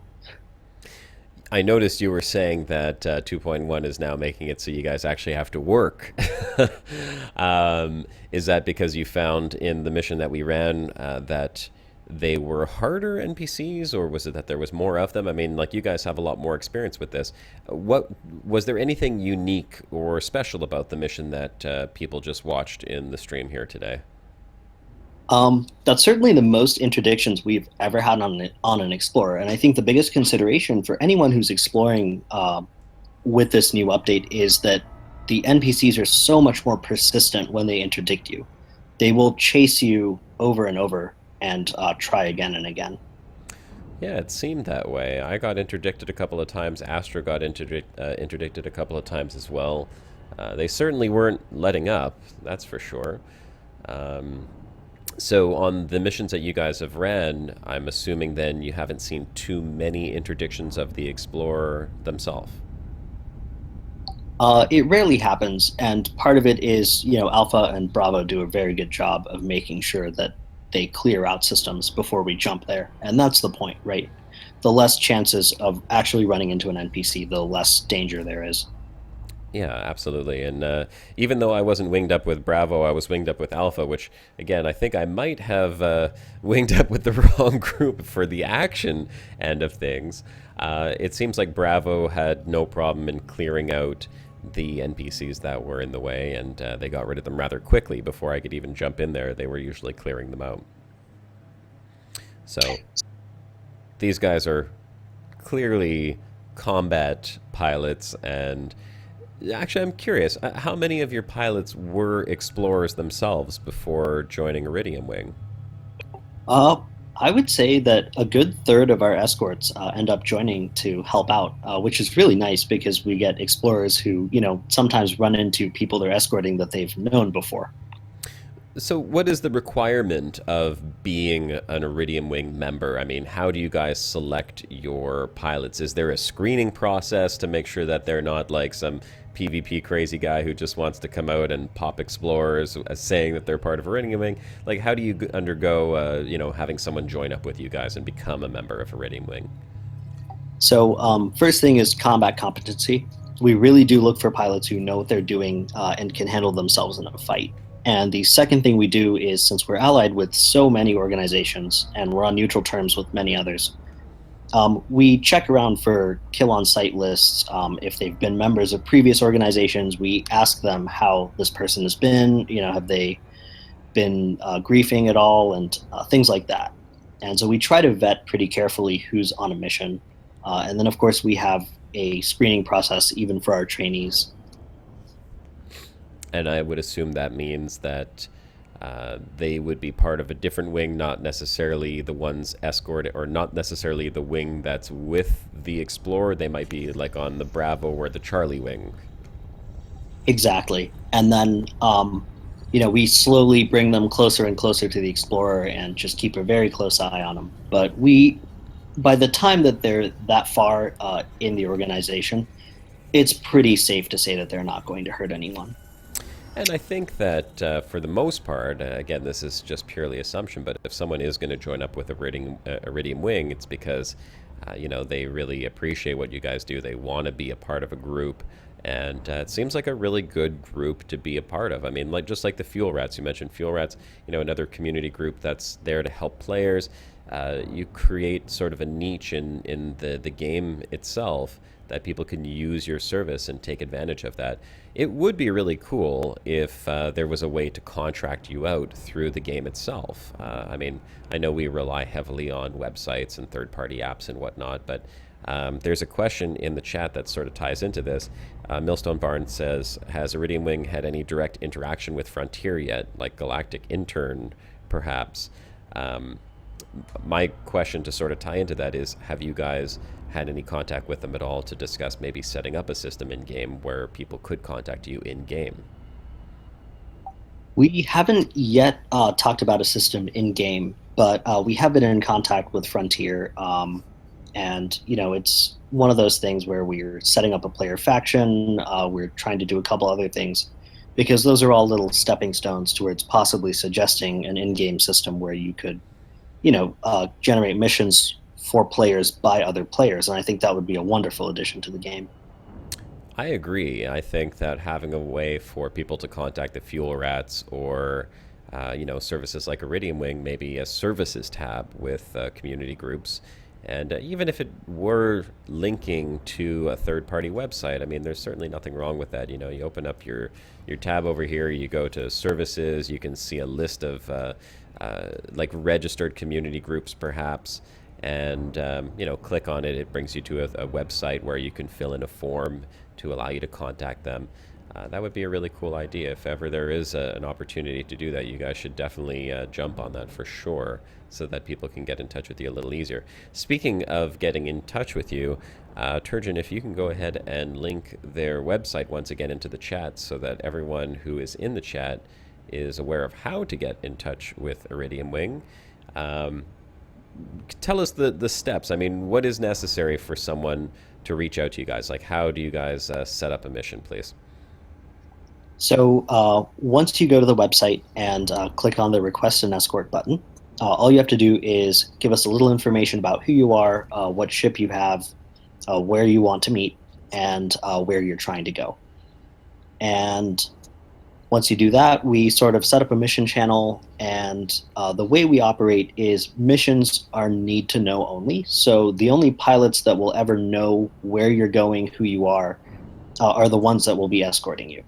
And the interesting thing about that is it keeps things as risk-free as possible. Even though we trust our own pilots, it's always possible someone has snuck in, and unless they're part of a mission, they won't know where anyone is going, and that's just a safety thing. We're overly cautious, but with good reason. I mean, you have a lot of player groups that try to extract salt whenever possible. And that sort of goes back to when we first started talking about setting this up, the idea of live streaming it, which was originally what I was thinking of doing, was having this as a live stream. But I immediately thought about that, and I'm sure you guys had thought about it as well when you were setting up your organization and your service. The first thing that came to mind was, well, maybe a live streaming wouldn't be such a good idea, because even though I trust the people that are watching my live stream, I don't think any of them would have ill intentions for anyone that's going to be escorted back. You never know who does pop in, and from time to time you could have someone stream sniping or just trying to cause problems for the explorer. So yeah, have you guys ever had anyone live stream while you were escorting them, or that you were aware of? It's pretty much against Iridium Wing policy to live stream missions. It's the same. I mean, we had this discussion with the Educating Ed people as well. And, Ed was like, well, it'd be great to live stream this, but it's probably best if we didn't. And we kind of stand by that. Okay. I think there was another question in chat. It just scrolled up a little bit. Let me see what that was. Here, question from In Bed Dead. Can you request a smaller detail, say 3 to 4 ship escort? Seems like a lot of ships take a while. You can. It's something that once you request an escort with us, you can talk about. The way we do it with 12 ships or 3 full wings is the safest way, I would say, just because, it's safer. Yes, it takes longer, but you can request smaller escorts, and we can accommodate that. That's not a problem. So you don't have a problem with a smaller escort. Okay, well, that's kind of cool. I guess that would be for people that are on shorter missions and they just want to make sure they get back to the station properly. I will take the 3-wing escort, please. I will request a 4-wing escort when I get back. I don't know. Maybe maybe if I pissed someone off in one of my streams, they're going to be like, "Oh, Commander Josh Hawkins is coming back, hey." Of course. Might be interesting too, because I might have to do some pre-recorded and maybe a live stream of it. I don't know. Maybe we might have to break a rule and do a live stream and just see if anyone comes after me. You never know. That could be interesting. Yeah. The way we like to do it is we just inform everyone of the risks and let them make the choice. But I really, really don't like live streams for the reason of, people love a stream snipe. It always happens. I would do it just to see who wants to stream snipe me. I want to know who it is. Which one of you buggers out there? Oh, here's another question from David Smith. He says, would you like to see a proper guild type mechanic within the game? Now, I don't know if that question is directed to me or you, or, I suppose we could both answer that. Want to take a stab at that one? Yeah, I think that would certainly be interesting. It would probably also require a lot of work on the network side, I'm thinking. But I would love to see it. Yeah, I agree. I would love to see a guild or clan type system put in, but you're absolutely right. I mean, on the network end of things, it's hard to set up a guild type system when you're limited as to how many people you can have in one instance. And that's the reason why you guys were able to see how Iridium Wing jumps a group in first, and then one player jumps in to establish the instance, make sure that he has eyes on the other group to make sure that they're in the same instance to help protect the explorer, and then the explorer jumps in. That way you're not having different wings in different instances, and everyone is all together and can actually work as a team. So the problem with clans, of course, is that you have large numbers in clans, and I'm sure that very easily they can have clans in this game that have in excess of 1,000 players in a clan. You just never have that many people in an instance, even if you wanted to. I think there is a maximum. I don't know what the maximum is. Maybe someone in the chat knows. 40, 50, something like that, I think might be the maximum. We'll see if someone can confirm that. In the meantime, I'm not sure what it was, but I do know the Distant Worlds expedition broke a record trying to fit as many commanders into an instance. Yeah, they did. I don't remember how many it was. But, okay, so someone's saying, if I recall correctly, it's between 32 and 64. Yeah, it sounds about right. I do know that with that number of players in an instance, they were having some rubber banding issues, and I've seen it with much smaller numbers of players in instances. So Frontier certainly has a lot to do to clean up their network code a little bit and make it a little bit more efficient for high numbers of players. But ultimately, this game isn't built around that, so if they do it in the future, maybe it'll be part of another season. Be really cool if they could. Maybe if they could jump the numbers up to 100. I'd love to be able to see that many. At 100, you could feasibly have a small group of players and set up clans, but you'd have to restrict it to how many people could be in a particular clan. At that point, if a clan wanted to have more numbers, they would have Iridium Wing Clan 1 and Clan 2 and Clan 3, and that way you can still establish a larger organization under smaller groups. But yeah, if it ever gets to that point, I'm sure you guys would be fully on board with setting that up, right? Absolutely. And we criticize Frontier for certain things, but in the end, they have made a wonderful game. So I do support them. Amen. And I'm sure everyone in the chat will agree with you on that one. Let me see what other question that I have. So signing up as a member, I'm assuming on your website somewhere there is a sign-up form of some kind that people can jump on if they want to join up with Iridium Wing and become part of the gang. That's right, Josh. It's actually right next to the request an escort button. Okay, so there you go, folks. If you want to become a member of Iridium Wing, if you're interested in that sort of thing, and I'm sure some of you probably are thinking right now how cool it was to watch these guys in action going, I want to be a part of that. You too can be an Iridium Wing member. So you just go to their website, fill in the form, and I'm sure Winter Charmer, one of the other fine pilots that were involved yesterday, or excuse me, not yesterday, Friday, will be taking a little interview with you. I will certainly consider something like that. When I get back from my exploration mission, there's a few things I'd love to do. I certainly would love to become a member of the Fuel Rats on, exploration. If I'm out there, I'll have some fuel limpets in my next ship so that if anyone else needs fuel, I will go and assist.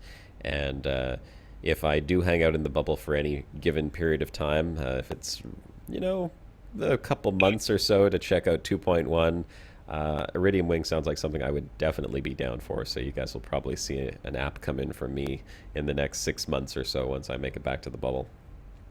Of course. Was there any other questions? Oh, sorry, go ahead. Well, I did want to say, even if you're not out exploring very far, we do watch over exploration CGs. And I think Commander Vikram Darzul was actually mentioning that in the chat. We tend to watch over community CGs that are centered around exploration, just to keep everyone in sort of, protect the explorers there too. Here's another question in chat, and I'm sure you'll definitely be able to answer this one because it looks very easy to answer. So the question is, and this is from Griffa, is Griffa your Supreme Lord Commander of all operations and people? If not, why does he not hold this position? Griffa is not our Supreme Lord Commander of all missions. And it's because of pranks like this. Well, there you have it, Griffa. I think that may answer your question. It's time to smarten up, boy. Smarten up. Okay, so hey, let's talk about what actually happened in that mission now, because a couple things happened. I made a mistake in giving you guys the wrong sector. I don't know if that ever happens. When you guys are planning your jump routes, it's possible. Human error can lead to things like that. Have you just learned to work around it? Yeah, you learned to work around it, and you guys did a pretty good job too. I mean, thank goodness I wasn't the explorer just sitting in there by myself, but of course that wouldn't happen. Or like when the explorer jumps ahead on her own and ends up in an instance solo. Do these type of things happen often? Do you have difficulties with explorers not following instructions? It's usually not too bad. Sometimes there's a little bit of confusion, and in this case it was due to the storm and everything. There were times when I couldn't always hear what was going on, and all things considered, that went better than I'd hoped. But there are even missions where the instancing gods are angry, and we just don't ever instance correctly, and that's a pain. Yeah, I could see instancing being probably the biggest concern with setting this up, of course. And watching your guys in action there, do you have any critiques for them? I mean, you guys have you do a mission report at the end, or at least that's what I was hearing when we were wrapping up. You were saying, okay, provide your mission reports. What type of mission reports are these guys expected to provide back to you? The mission reports are what went well, what went wrong, what can we fix, and we're always looking to improve. And especially around a new update, we're always looking for, new situations. We've never had that many interdictions in one mission, and that's what a lot of that report centered around this time. Okay, and just with that in mind, can you tell us what are some of the things that you guys might do to improve your escorts based on what we saw in the one that we just watched today? We might, since the NPCs are so persistent about chasing the explorer, we might actually not have the explorer jump out as much, and that was something that sort of, to their credit, Alpha Wing adapted to very quickly, telling the explorer not to jump. which is actually against procedures, but in this case it worked very well. We even saw a System Authority vessel in the low wake after she had dropped out of Super Cruise, which I found interesting. Has that ever happened before? I mean, do NPCs in previous missions follow you into low wake? It used to be much more rare before 2.1, but we have had a random Fer-de-Lance appear out of nowhere during one of our escorts and had to take it down very quickly. So, okay, so there you go. So there is danger involved in this, of course, more so than just, making sure that the Explorer gets home, but random NPCs popping in, and it seems like 2.1 has some surprises in store for you guys as well. We didn't actually see, I don't believe, any of the new weapons in effect during the conflicts that Bravo encountered yesterday. Maybe Bravo could sort of clarify that if they're still in chat. Did anyone see any new weapons being used, or did you guys find any difficulty with the NPCs themselves? The NPCs have gotten tougher, but they're nothing that you can't handle in a proper combat loadout. I will say that large ships are a little less useful now, because some of the smaller NPCs will totally just fly circles around you. Right, with the modified engines. Right. But in the case of an escort, if they're focusing on the larger ships, they leave the Explorer alone. So that still sort of works in our favor. Okay, fantastic. Is there anything that you want to say about Iridium Wing that we haven't covered already? I think we have covered most of it pretty well, actually. And Astro did mention in chat that there were some problems with orders over text versus over chat. Those are something that's kind of left up to the wing, and the reason we do that is try to keep comms clear, because communication between wings is, entirely up to dispatch and the comms. So sometimes that happens. And if there's anything I wish Frontier would do, it's let us have more than 4 members in a wing. That would be really, really nice if we could have 6 or 8. That would make things a lot easier. Yeah, it certainly would. Well, I guess just even for your Alpha Wing, with the Explorer being one of them, it limits the number of ships that you can have directly escorting the Explorer themselves, because one slot is already taken up. So, yeah, 5 or 6 people would certainly make that a lot easier. Of course, on the flip side, you would also have much larger squads of NPCs and gank squads. I've seen wings of 6 and 7 NPCs. I'm not sure if I recall seeing 8, but I've definitely seen 6. I've definitely seen 7. So, if NPCs can do it, why the heck not have players do it as well, right? Exactly. And I can confirm I've seen at least 11 in a wing before. 11. Wow. Yeah, that's something I wouldn't necessarily want to come across if I was an Explorer coming home on my own. That's why we have guys like Iridium Wing out there, to make sure that you don't get ganked by 11 crazy eagles, all winged up, all psychopaths wanting to destroy you for absolutely no particular reason. So I think that's pretty much a wrap for our... Oh, you know what? Before we wrap up, let's just put this back out there to chat. Turgeon, I don't know if you were checking the chat. I didn't see any other questions that I might have missed, but let's put this back out there to chat. If anyone in the chat has any other questions before we close up with Iridium Wing, speak now or forever hold your peace, because we will be saying goodbye to Iridium Wing here, and hopefully not... goodbye forever. I'm sure we'll be seeing you guys again. But let's see what chat has. Braven Wing? No, that's not a question. Alright, well, we'll give him a second here. I'm just going to comment on something I'm noticing while I'm flying around talking to you. Is the new graphics with 2.1 are phenomenal. They did say that they made some visual changes to the rings of planetary rings. And I can see here that this looks much different than it used to. I've only had like 2 days to fly in 2.1 on my own. You can see the gradient on the ring system itself, and the way that the colors are actually altered and varied a little bit more throughout. Looks really cool, and even the shadow of the planet looks a lot sharper. I wonder if that's because of the way that they're masking out the star's light going through the gas planets now. But that's just my my comments on 2.1 while I'm talking to Winter Charm here. I don't see any more questions going up in there, but Turgeon's linking the website one more time. So for everyone who's in chat, there's the website for Iridium Wing. I will, once again, very much suggest you guys consider taking advantage of these guys, even if you are just coming back from a short exploration mission. No point putting yourself in jeopardy. The mission, all in all, for the amount of jumps that we did not take that long. The longest part of it was me getting out there and then taking pictures at the beginning, which you don't see in the video. Probably delayed our whole mission quite a fair amount. But I'd say all in all it was around an hour and a half. I think it was around an hour and a half from start to finish once we got started. And that was with a few little hiccups along the way. So it's certainly worthwhile.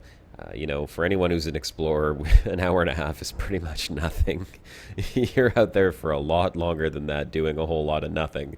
So call these guys up, sign up on their website, take advantage of their service, and you will get home in one piece. Just like Astro did, just as the other 63 commanders that they have escorted have. And I'm sure that you will very much appreciate the professionalism and how well these guys work together. So Winter, let me just say thank you very much for giving me the opportunity to fly with you guys and you know, experience what that's going to be like when I do get home. I think I speak for all explorers when I say that you guys are doing an amazing job, and keep that up. And thanks for being on the live stream to answer questions as well. I really appreciate you guys taking the time to be here today. Thank you very much, Josh. I really appreciate that you approached us with this idea, and I'm glad we could make it happen. And thank you for having me here too. No problem. It was one last thing. I think there was a question in the stream that someone had. Well, yeah, okay. Griffa just mentioned that we do escorts out of the bubble as well. That is true. And I think Commander David Smith has a fluff question. My favorite 2.1 feature is probably the huge multi-cannons. I like my multi-cannons.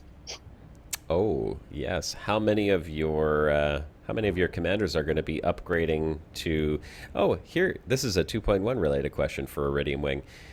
If you guys are going to take advantage of some of the new engineers upgrades, what do you think would be most beneficial to you guys in terms of your escort service? Like, do you have anything in mind? Have you guys started discussing that?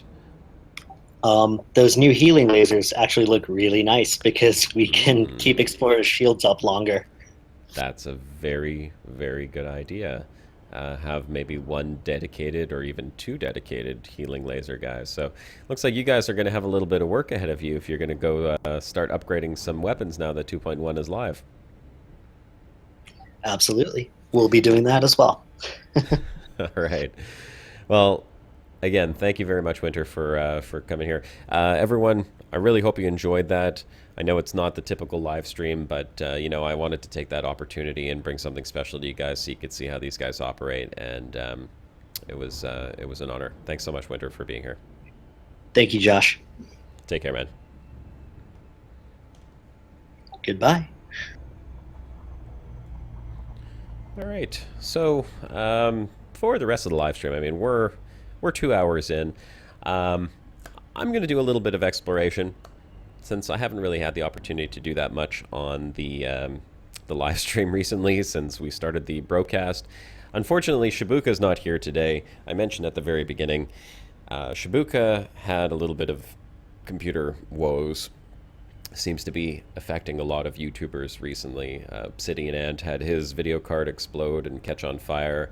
Shibuka's motherboard and not his video card. I think I remember now. He was saying it was just the motherboard burnt out on him, so he's waiting for new parts to come in. So unfortunately, Shibuka couldn't be a part of the broadcast today, which is the whole idea, of course, is that it's Shibuka and Commander Josh Hawkins' broadcast. So today it's a single broadcast. Well, no, sorry. Turgeon's in here as well. Yeah, but we're a bro short, so it's not a proper broadcast. Yeah, it's not the tri-bro. It's the bro down. Yeah, we're one bro down. One bro down. One bro short of a broadcast. So we'll do a little bit of exploration. We'll get over. Yeah, Shaboomka. That's right. Shaboomka's He blows up more than just his ship, apparently. So I'm sure he'll be back on. He told me by Thursday he's going to have all of his parts back in place and functioning. Yes, whatever that means. Yeah, I don't know if those were his exact words, but something like that. So let's do some exploration. And you know what? Maybe if you want, I know Turgeon, you happen to be nearby. Is it okay for me to say that you're kind of nearby to where I am right now?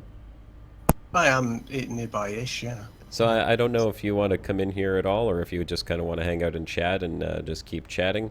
I was going to say maybe we could do some duo exploration here for an hour and just see if we can find anything interesting. I'm just getting some real nice shots here. I just absolutely love the graphics in 2.1. Look at this. Look at this. I mean, it's not just me. I mean, these rings look phenomenal.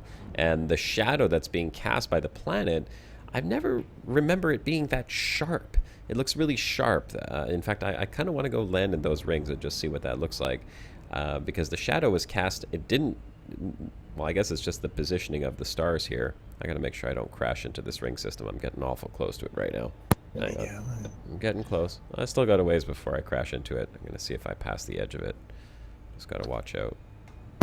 Don't want to crash.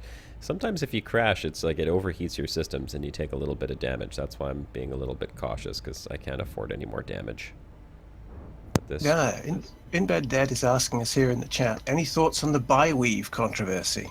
Because all the bi-weave shields seem to have disappeared from stations for the time being. Have they? Now, I reckon what it is it's because they made all the power play specific weapons, in fact, you know, all the faction weapons, they were available during the beta for everybody to play with and test with the engineers. And when they cleared those out, I think they accidentally also removed the bi-weaves at the same time, lumping them in with the power play. So I think it's an oversight, and I expect we'll see them back in a patch or so. That would be my guess anyway. Well, I'm glad that you have some knowledge of that, because I wasn't even aware. In fact, you know, I know what the bi-weave shields are, but I have not actually used them on any ships that I own. I wasn't really seeing the benefit for myself based on what I was doing, but I guess it depends on the type of ship that you fly and what you do with your ship. So I'm just going to come back up here on this this shadow here on the ring, and you can see how the shadow looks a little different. It's much blacker where the shadow is actually cast, and the edge of it, there's a slight diffuse edge. It almost looks like there's a double shadow. Now, I know that they haven't implemented multiple light sources yet, which is unfortunate. That's something that I'm really hoping that they would add in, even as like a toggleable option. I know it's a performance thing. I thought that they had said they were adding multiple light sources in, but I must have misread that. Well, earlier today I saw that when I was flying past a planet, I had a reflection of one color, which was the planet's color reflecting on one side of the cockpit, and the sun's color on the other side. Yes, reflections do come into play like that, and I've seen that as well, like planet reflections and nebula color reflections. No, I don't think so, not yet. What was that? I don't think you get like two light sources from binaries yet, but I've seen definitely two colors at the same time on my ship now. So. Yeah, you can get the multiple colors, but the multiple light sources is something that had been discussed and ruled out just due to performance issues, and I can see that, especially when you get into these star systems that have like I'm not complaining with the increase in frame rate we've got on planets now. I've got practically twice the frame rate now when I land. There's a definite improvement on the frame rate of planets, and look how nice the rings look now, by the way. You can see this on the stream. I'm pretty sure if you have the quality of the stream is bumped up pretty high now, so you should be able to see all the detail that I'm looking at. It just looks fantastic, even from the distance that I'm at. Usually I'd have to be much closer. I see a lot less of the procedural generated repeating patterns, which was something that used to bother me a lot. Some people, I mean, like myself, tend to see repeating patterns. When there are repeating patterns there, other people have a hard time seeing them. I spot them right away. And right now when I'm looking down in this ring system below me, I don't see a lot of the repeating patterns. They've managed to blend it very nicely in there, and you can even see the individual bands as you come closer to them. It's really, really nice looking. This looks phenomenal. I should be recording this, actually. I'm going to record it right now. Still a little bit of popping. Like, I can see the asteroids pop as we get closer and closer as they're resolving the larger ones in. So that's still a little bit of an issue as you get closer to the belt. They are still loading and popping a little bit, but I mean, that's a small price to pay for how nice they look and how dense the belts look right now. I'm just going to let my ship fly down into it here. This is a pretty dense belt, as a matter of fact, and we'll get an up-close look at the asteroid belts. Here, I should be coming in on them now. There we go. Yeah, I was thinking of popping in to join you, but my net's doing its usual rural connection flakiness thing, which it does sometimes. And I suspect that if I ran that while watching the chat and Discord, I probably would come a cropper. So it's probably better if I don't. No problem. However, there is one system that I encountered earlier today that you might like the look of. I'll see if I can dig out. Was it one of the ones that you had linked me already? No, actually, it's a different one. It's just got an interesting collection of planets in it. See, I'll type it in Discord so you can get it. Well, what I had done, and I don't know if anyone noticed this, but when I logged on last night, I logged on briefly. I was looking for interesting systems nearby, and I found a couple of systems in this sector that I had actually bookmarked. So when I logged into the game earlier, right after the Iridium Wing video had finished playing, I went onto the galaxy map, and some people may have noticed I had a few bookmarks, like the little icons for bookmarks were there. So I might consider jumping out to one of those bookmarks very quickly and just seeing if any of those systems yield anything interesting. But if you have something that might be a little closer by, I will certainly take that into consideration. I've given you the system there. It's nothing, you know, it's nothing out of the ordinary. It's just the arrangement of the planets struck me as interesting in that one. You get so used to seeing M classes with a load of ice balls and then, you know, one gas giant, and then you come across a system like this and you think, oh, that makes a pleasant change. Well, so yeah, it shouldn't be too far from where you are. Look at how dense this asteroid belt is. It's such a change from the way that it used to be. And I know we're on the dark side of the planet right now, but regardless, you could see like the density of the asteroids is unbelievable. I'm actually a little concerned about flying in there. It's so dark. The light sources, there is now shadow cast on the asteroids. I should turn my lights on. Lights on. Lights on. Astra, can you hear me? Oh, wait a second. Maybe I don't have my voice attack on. Where is my voice attack? She's abandoned you. Yeah, she left me all alone. Astra, can you hear me? Astra, can you hear me? Affirmative. Awaiting orders. There you are. Just slacking, eh? Okay. Alright, well, lights on. Lights on. Lights on. There, about time. I'll fly down in here very carefully with my lights on. The only thing that really worries me about asteroid belts is not that I'm going to hit an asteroid. It's that sometimes asteroids are invisible. I mean, they literally are invisible. And I experienced this a lot when I was doing mining. Sorry, you guys will have to just deal with my home alarm system going off there for a sec. Shut up! I experienced this a lot as a miner, and what it was you'd be flying through the asteroid belt, and you would see an asteroid in front of you, and then all of a sudden it would just go boop and disappear. And you're like, oh wow, look, that asteroid just completely vanished.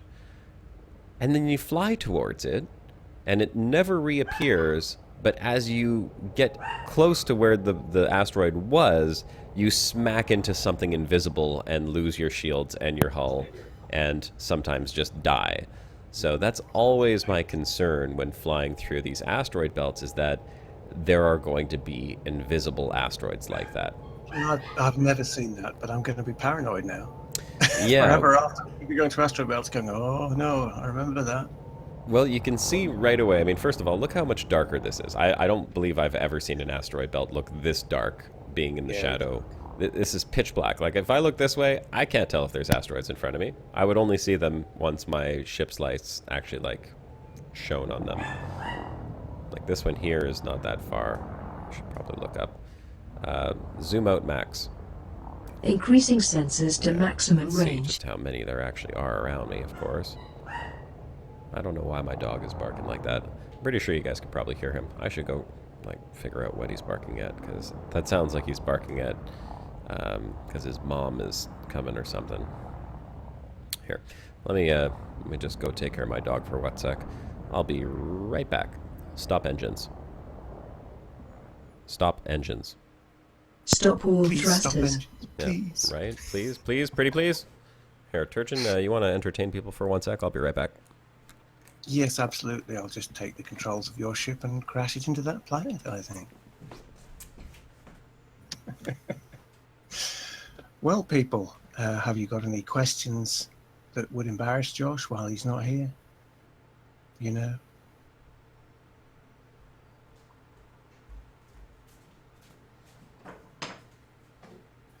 Yes, what hull will Josh be on by the end of the stream? Place your bets. I like that. That is a good question.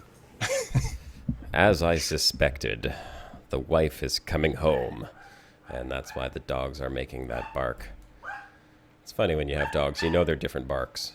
They have the, oh my god, mama's home bark, and then they have the, oh, I'm going to bite your ankles off, there's a stranger outside the window bark. And then they have the, let me outside bark, otherwise I'm going to pee on your bed. And, They do. yeah. They do. And then they have the play with me bark, which is, Oh, yes. which The is puffing different. gap. Yes, know that one. Yeah. It's very interesting, especially Yorkshires. They're very vocal. One of mine is my bigger, the bigger of the two, the older of the two, is a very, very vocal little dog. Oh, hey, look at that. Wow. It seems like the holo radar is a little bit more three-dimensional looking than it used to be when I'm zoomed out like this. It's quite interesting. It is that they have done a lot of work on it, which is a little bit ruined by the ASP's dashboard, but I'm not going into that one again. They've said they're working on it, so I'll leave them to work on it. You know, I have heard, and I have not yet seen, and this was something that I was actually considering going to check out during the live stream. I don't know if I'll have time to or not, but I heard that the holo image for black holes and neutron stars has now been significantly upgraded and looks very cool. So, have you heard of that, Turchin? I haven't actually. Oh yes, I have heard of it, but I haven't actually encountered anything yet that would have made it different. You know. Yeah.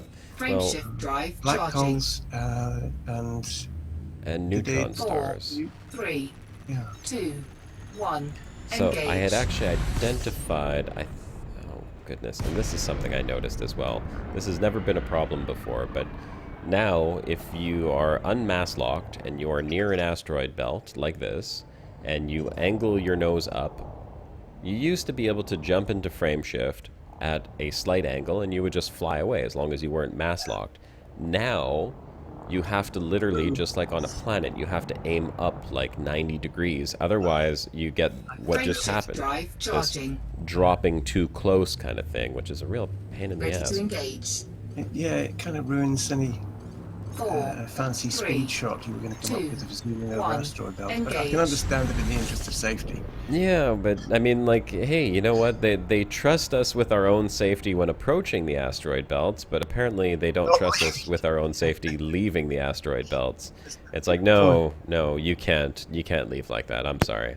It's a little disappointing, really, because I used to get some really nice shots like that coming out of the asteroid belt. Just you know, jump to super cruise, throttle to 0 just before you pop out, and then you get this nice like speeding up and flying past the asteroid belts kind of thing, and it was really cool. Oh, Paul. Oh, I'm sorry, Paul. I didn't get to say goodbye, unless you're still there. Bye, Paul. Bye, you lovely people. Yes, we are lovely people, aren't we? Astro, to answer your question, no, my wife does not play Elite Dangerous. I begged and pleaded and said I would do anything, but no. I hate to admit this. Well, I don't hate to admit this, because I think Star Citizen looks like a very cool game, and I'm sure that I'll probably end up buying it. She likes Star Citizen better, not for the look, but just for what Star Citizen apparently is offering in terms of like gameplay style. You know, I can understand that because it's a not uncommon thing for the ladies to prefer a bit of NPC interaction and depth of character and that kind of thing over the sort of pew pew. And so far, it seems that Star Citizen has got more of that to offer. Yeah, even though it does. So far, it's not here in Elite Is. You know, yes, I can understand that. So it's not just the shiny, it's the talkie. Yeah, that's it. It's the talkie.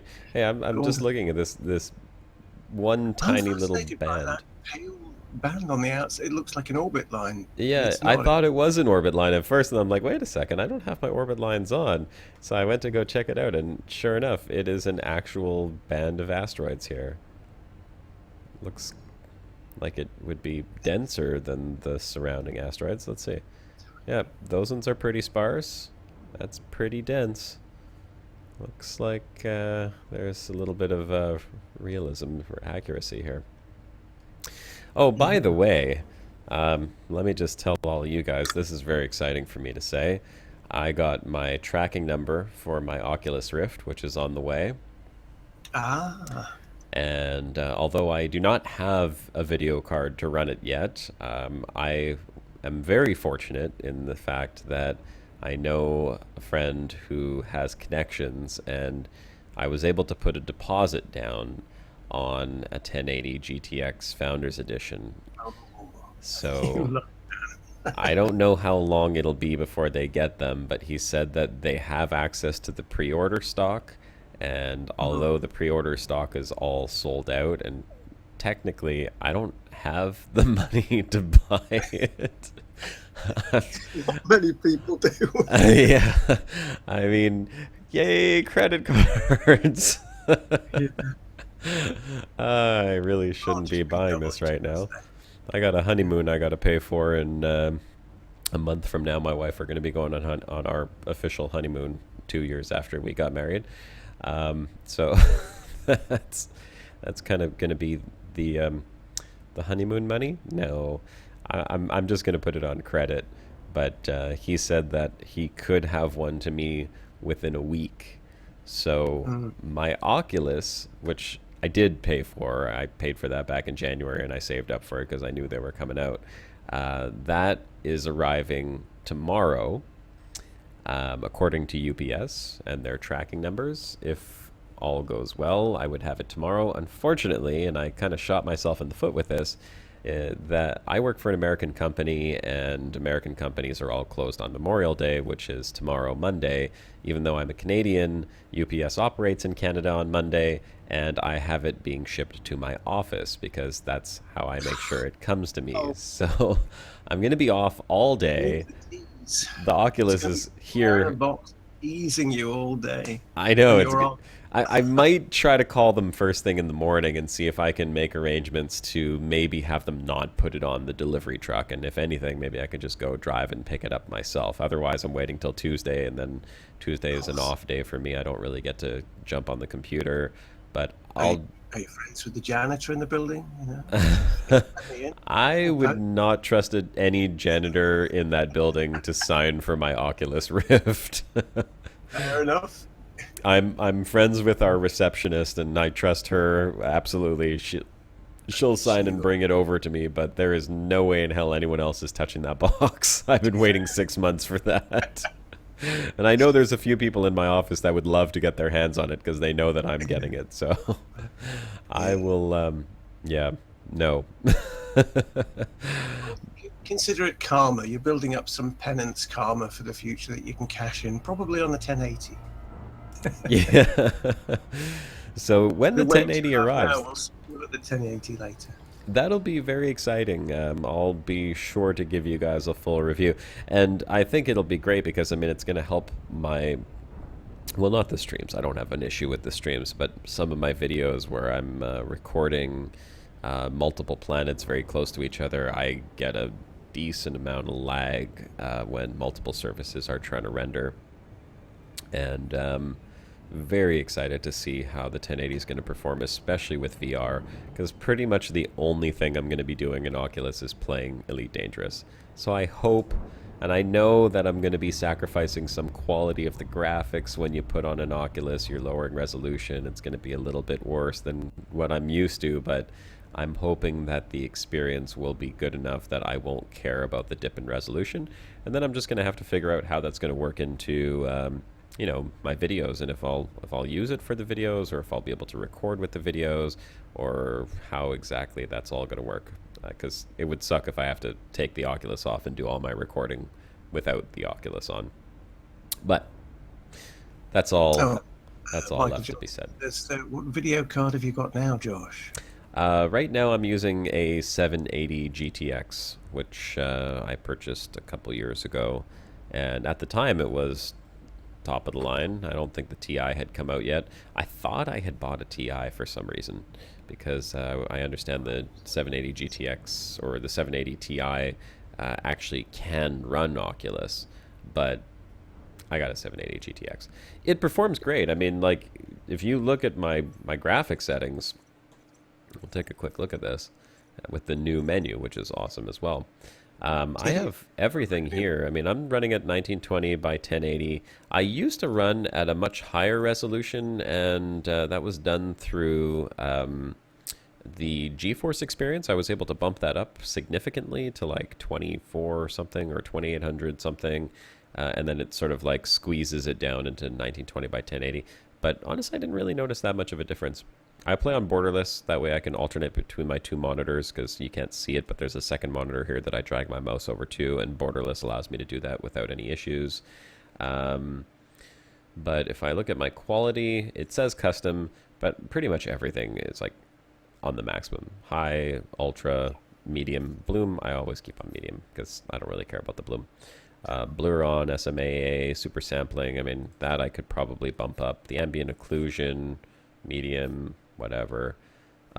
All the texture qualities, environment qualities, high, ultra, ultra, high. And the terrain work, I keep the slider around 2/3 of the way up there. But everything else is on ultra high. And I really have absolutely no problems at all. I mean, down on planet surfaces, I'm still pulling 57 to 60 frames a second.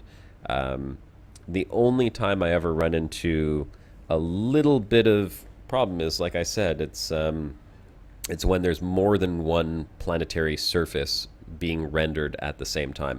I really see an issue if I see like a binary moon pair that's orbiting a gas giant. And if I have both of those rendered and the gas giant rendered, that's usually when I will encounter a little bit of a frame loss, and I'll usually drop down to like 47 frames a second.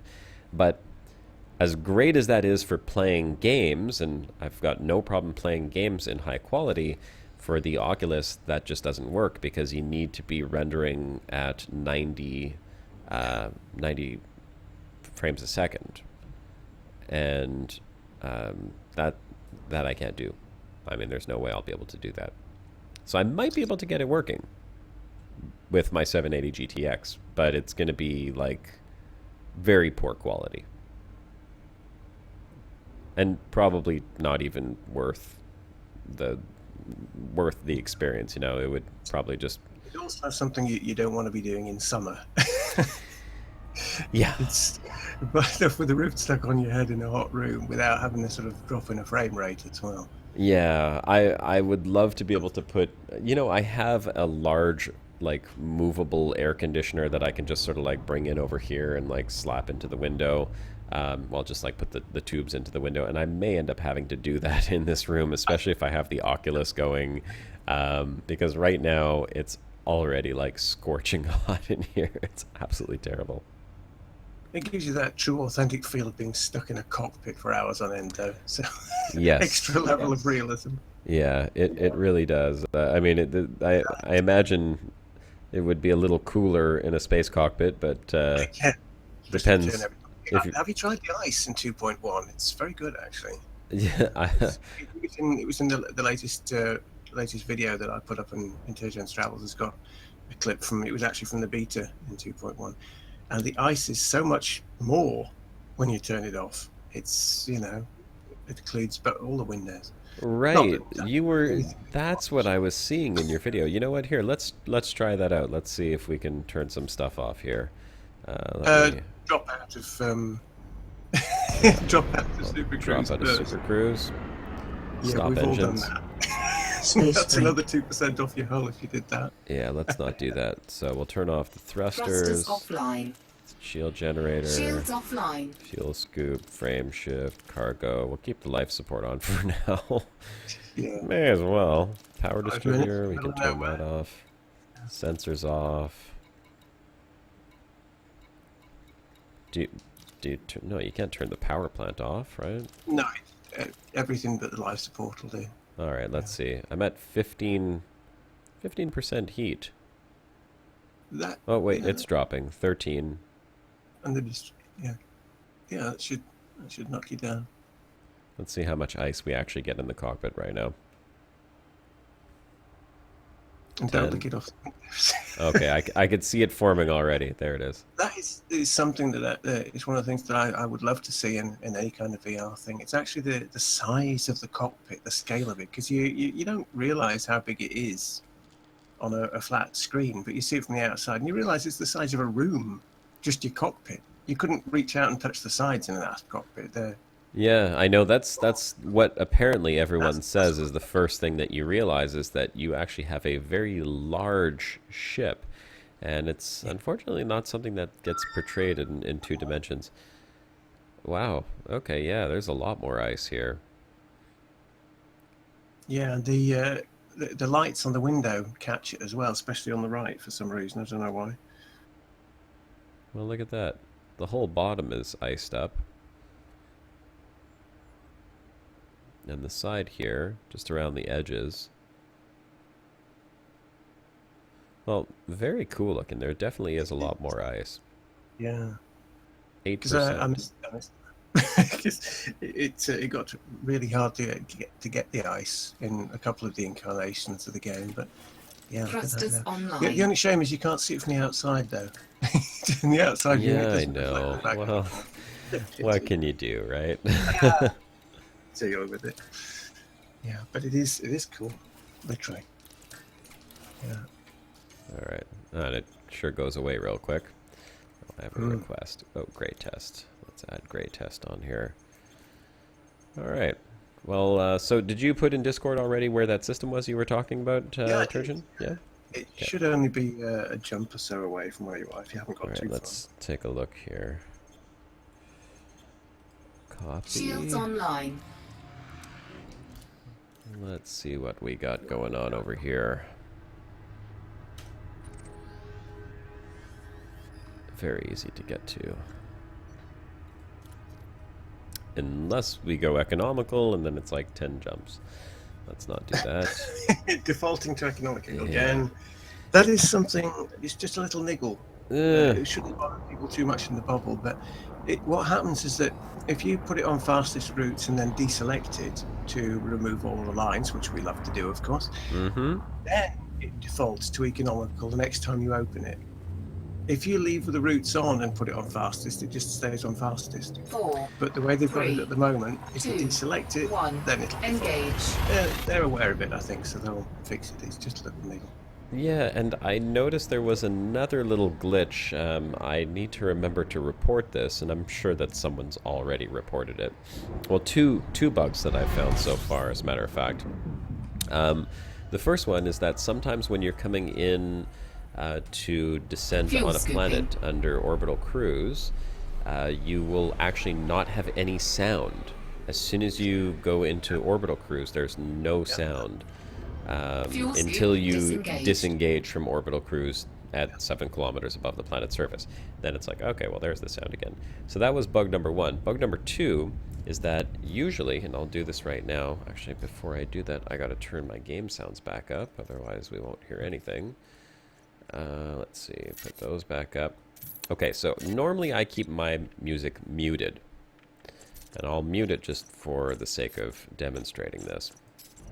As most explorers know, when you go to your system map, you can tell what type of planet it is by hovering your mouse over it. And then you will hear that each planet has a different sound. Yeah. But now, listen. I thought they'd gone. But I cranked the volume on my speakers up as far as I could go, and it's still there. It's just very, very quiet indeed. What it is, Turgeon, and I'll show you how to fix it. Why do I see green right now? What's this all about? Oh, yeah, I've noticed that too. Sometimes when you open the system map, it just For a second, I thought it was Stargroids. Yeah. I was like, oh, crap. Green is a very conspicuous colour for us out in black because nothing's green. Planets aren't green. You don't see any green stars. There's never any green. No, that actually freaked me out for a second. I was like, oh, great, that's it. Yeah. It's game over. Game over, man. It's game over. Okay, so here's how you get the planet sounds back. You go to your music volume, and you say unmute, or if you already had it unmuted, you just crank it all the way up, and then watch what happens. That is weird. There's a lot of these little things that have become linked. Yep, this never used to be linked, but now watch. There they are.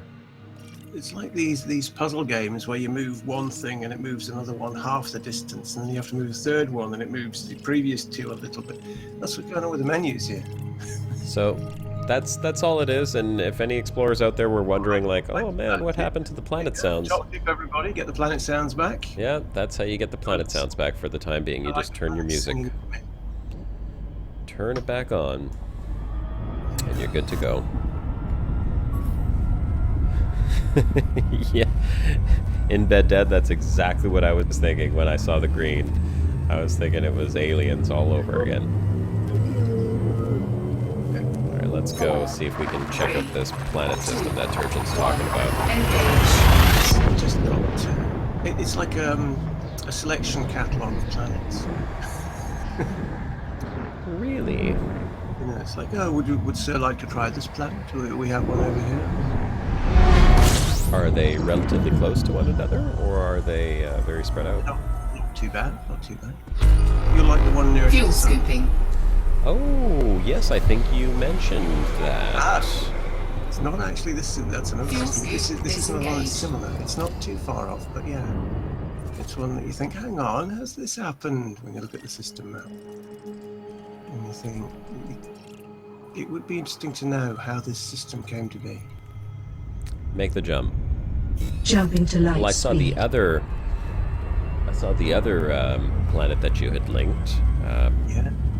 The ringed Earth-like. I thought that was very cool. Yeah, that one's pretty. That one's on your route to Beaglesmere. It's not 4, 3, 2, well, that's 1. not. Engage. Probably about 1,500. I think my fan is catching fire, by the way. Not in my computer, but like my actual fan that I have sitting next to me, keeping me alive right now. I'm smelling smoke coming from it. I'm just going to lean over and make sure that I'm not going to burn my house down. Give me 1 second here. So Mega Man thinks that my mic makes me sound like Jarvis. That's nice. You sound like Paul Bettany. Perfect. Please don't deactivate the lights in your cockpits, sir. You won't be able to see where you're going.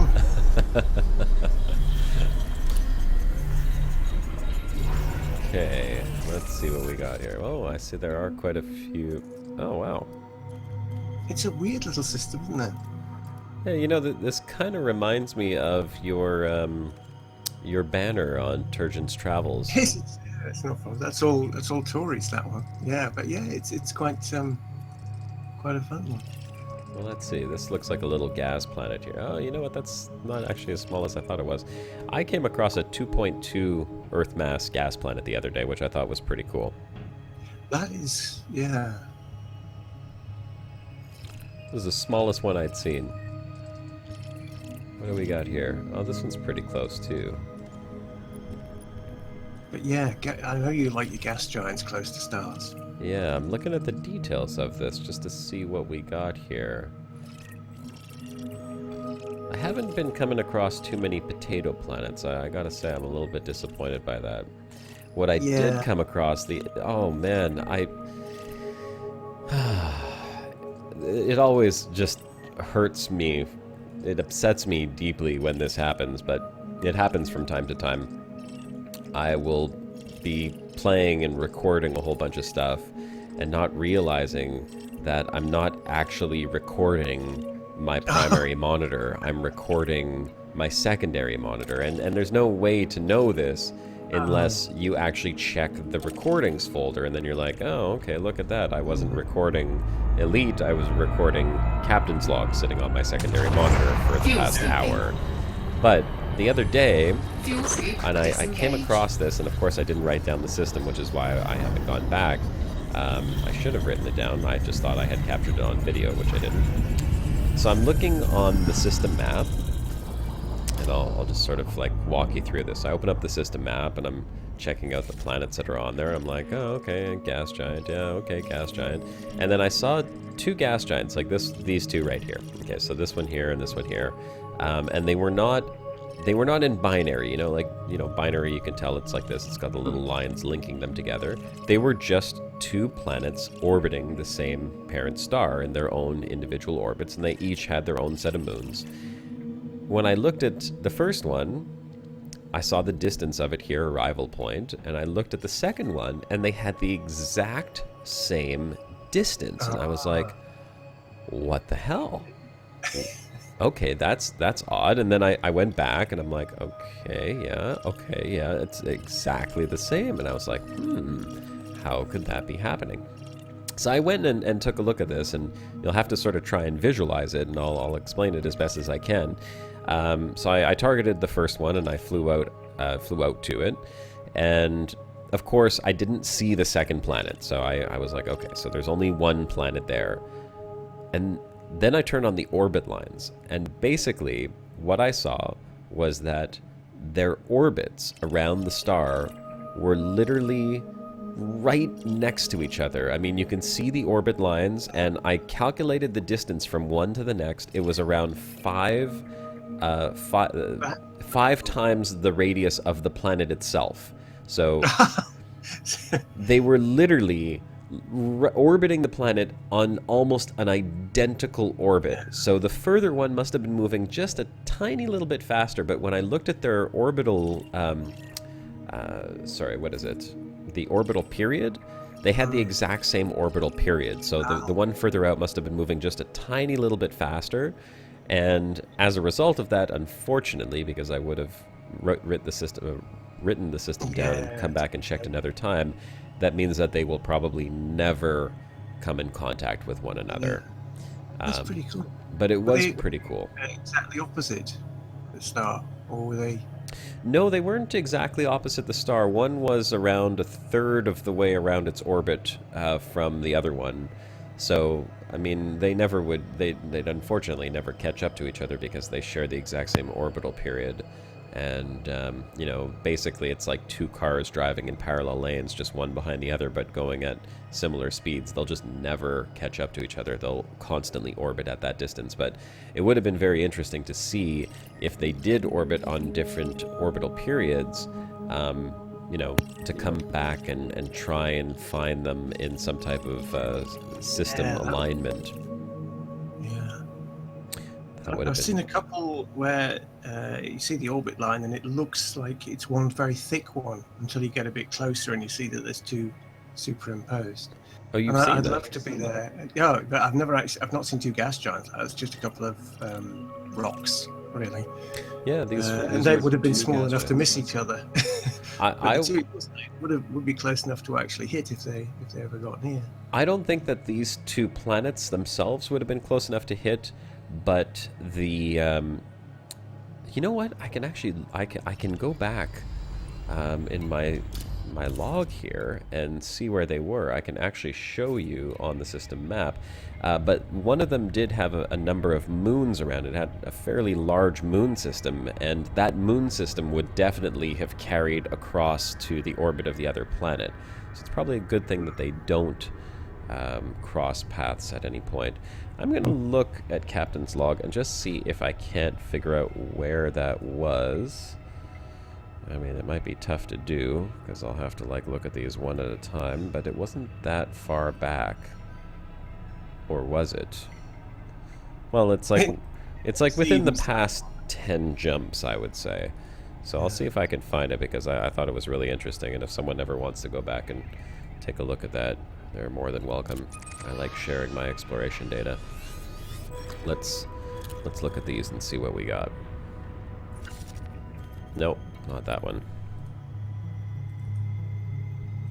We'll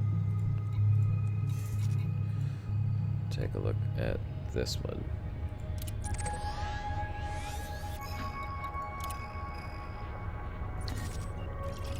Nope, not that one. Turgeon, if you wouldn't mind just checking the chat for me, because while I do this, see what's going on in there. There seems to be a conversation saying that we're essentially the same person, but with some sort of strange split personality here. That would be very interesting. Kratos says we're sitting at the same desktop, and I'm the ship's computer. So whenever you give a command, I'll just reach over and activate your lights for you. If only. Is that literal or metaphorical? Yeah. Turgeon, turn my lights on, baby. Anytime, sir. Would sir like his lights turned on? Ooh, yes. Now this is odd. Oh, there it is. Okay, for a second it didn't want to give me the system data. I was like, I've been there. I know I have, but... And David Smith says he wants the Turgeon voice pack next. Yeah.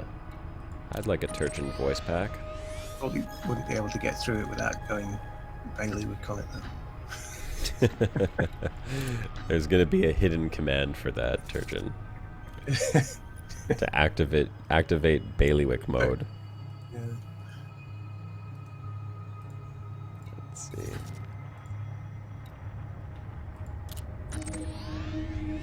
So we're going to find it eventually. It's got to be one of these last few. Well, there's only another 399.999 billion to go. You'll find it eventually. Yeah, just wondering how far back it was that I saw it.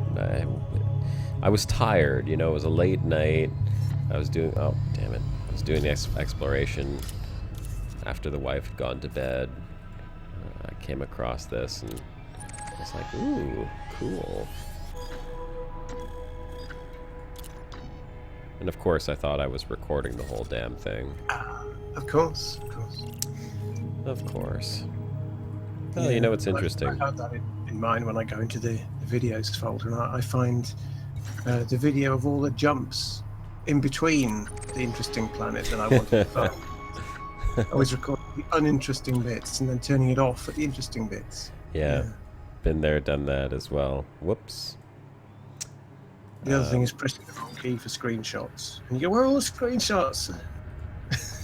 Hitting the one next to it.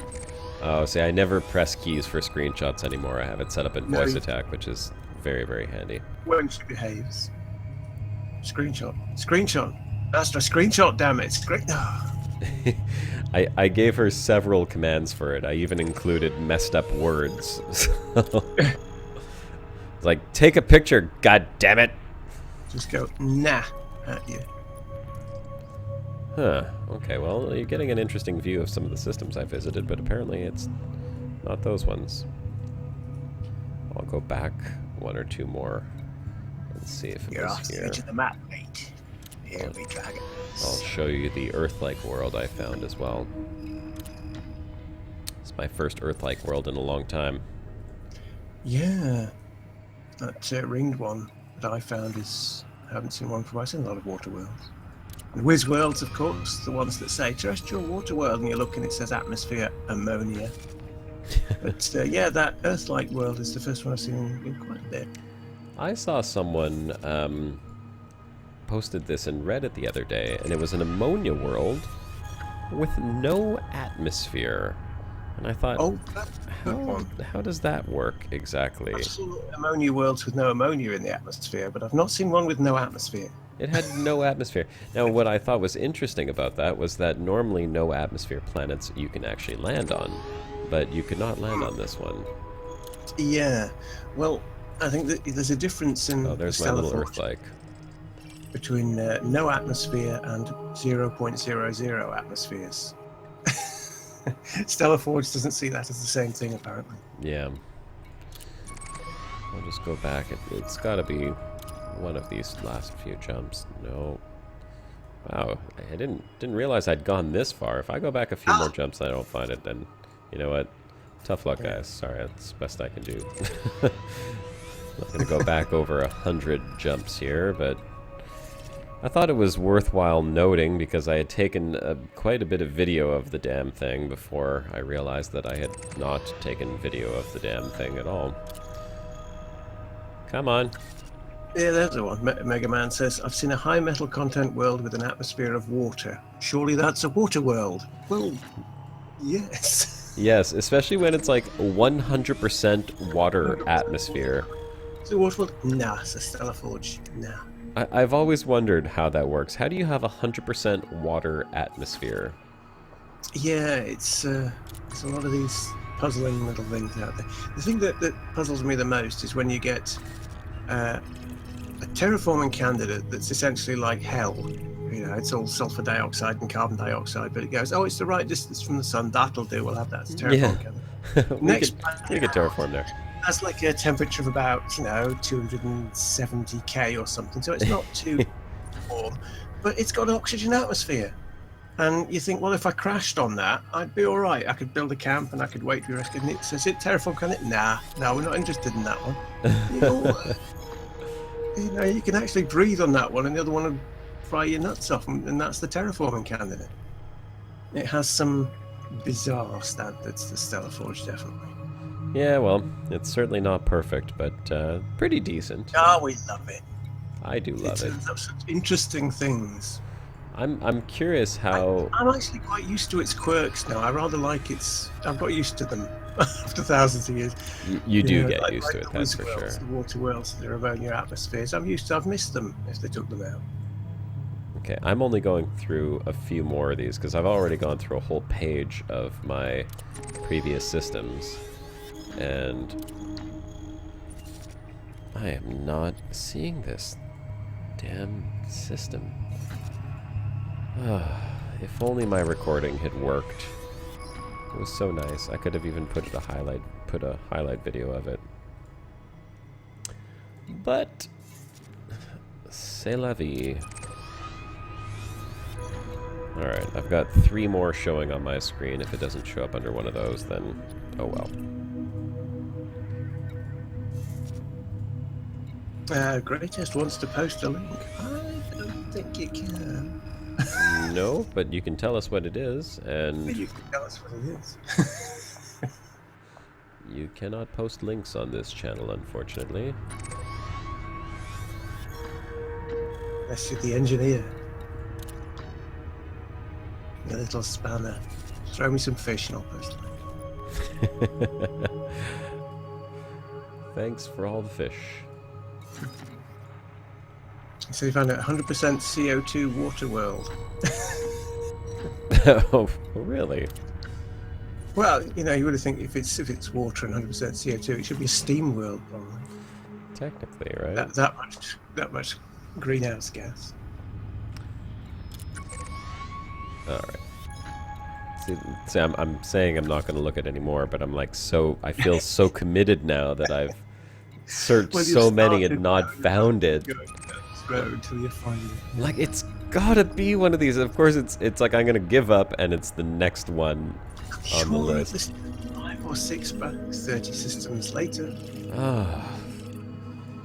I know it's got to be close because I remember all of these systems. I really do remember them. They were just like last night that I saw them. Come on, please. My old friends. Yes, I remember you. Yes. Yes, you too. This is not it. I already went up 3 more on the page, and I'm still not finding it. I'm going back like 30 jumps for this. It's not really that exciting, to be honest.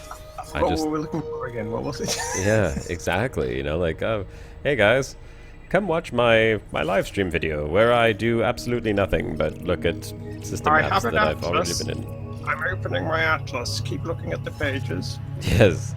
Here's a planetary system. Look, here's another one. It's like holiday snaps. Turgeon is now going to do a song and dance routine for us. This is how I keep you entertained. Yes. I'll get out the book of holiday snaps. This is where I went on my holidays. This planetary system here. This is the gas giant. And this one, that looks like the same system. No, that's a different system, I assure you. Okay, that's it. I give up. I give up. I couldn't find it. You know, I went back, let's see, that's jump 24, 21. I went back 25, almost 30 jumps in order to find that, Well, so... That's the 10 that you jumped, as you said. I'm sure it was 10. Oh well. What can you do? Well, you get into the zone, that's the trouble. You'll just have to take my word for it, folks. I think it's a few systems. It's like the ringed Earth, like I found out. I'm thinking it's not that far back, but it's probably best part of 2000. No, it's over 2000 light years from now. Like Xavier's saying I should look at this system if I want to be jealous. Yeah. Why? What's so special about this system? Yeah. Who knows? But oh, hang on, what's that?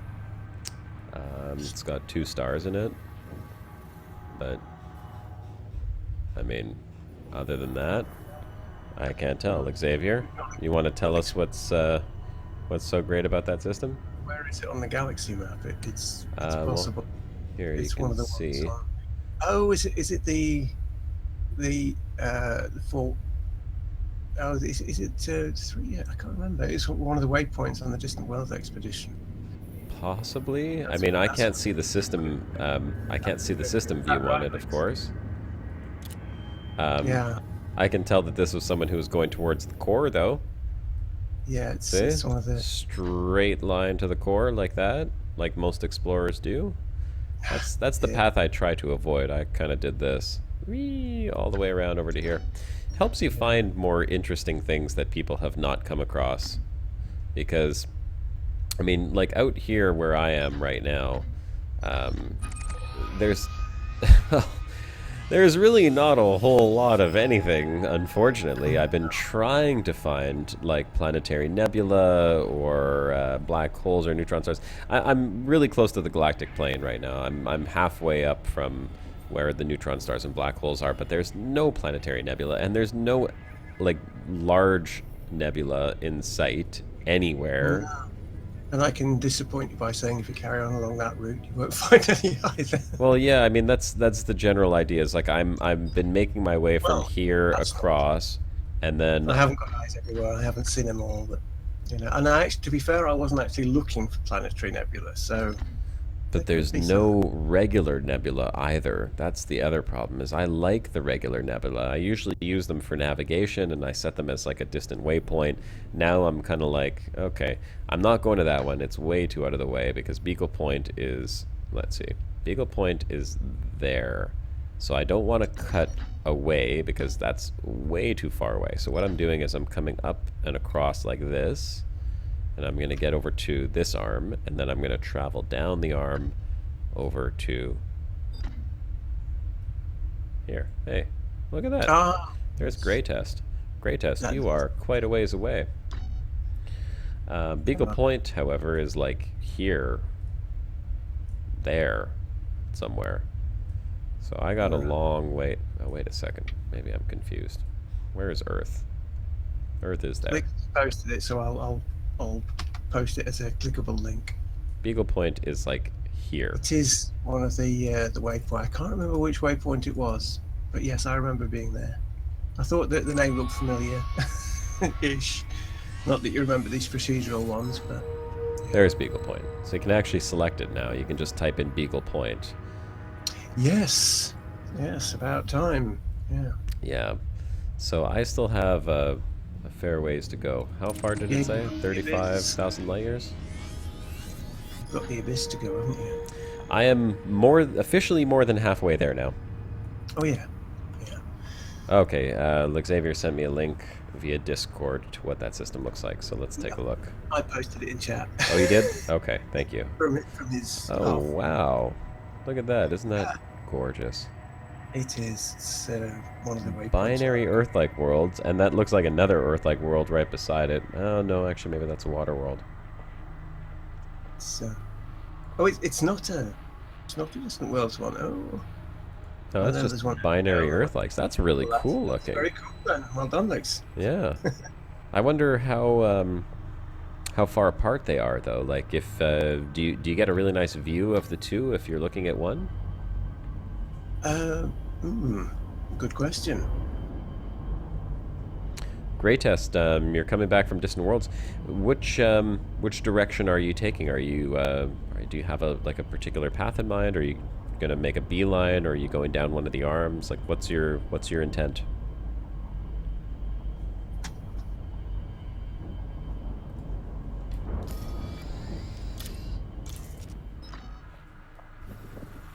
It's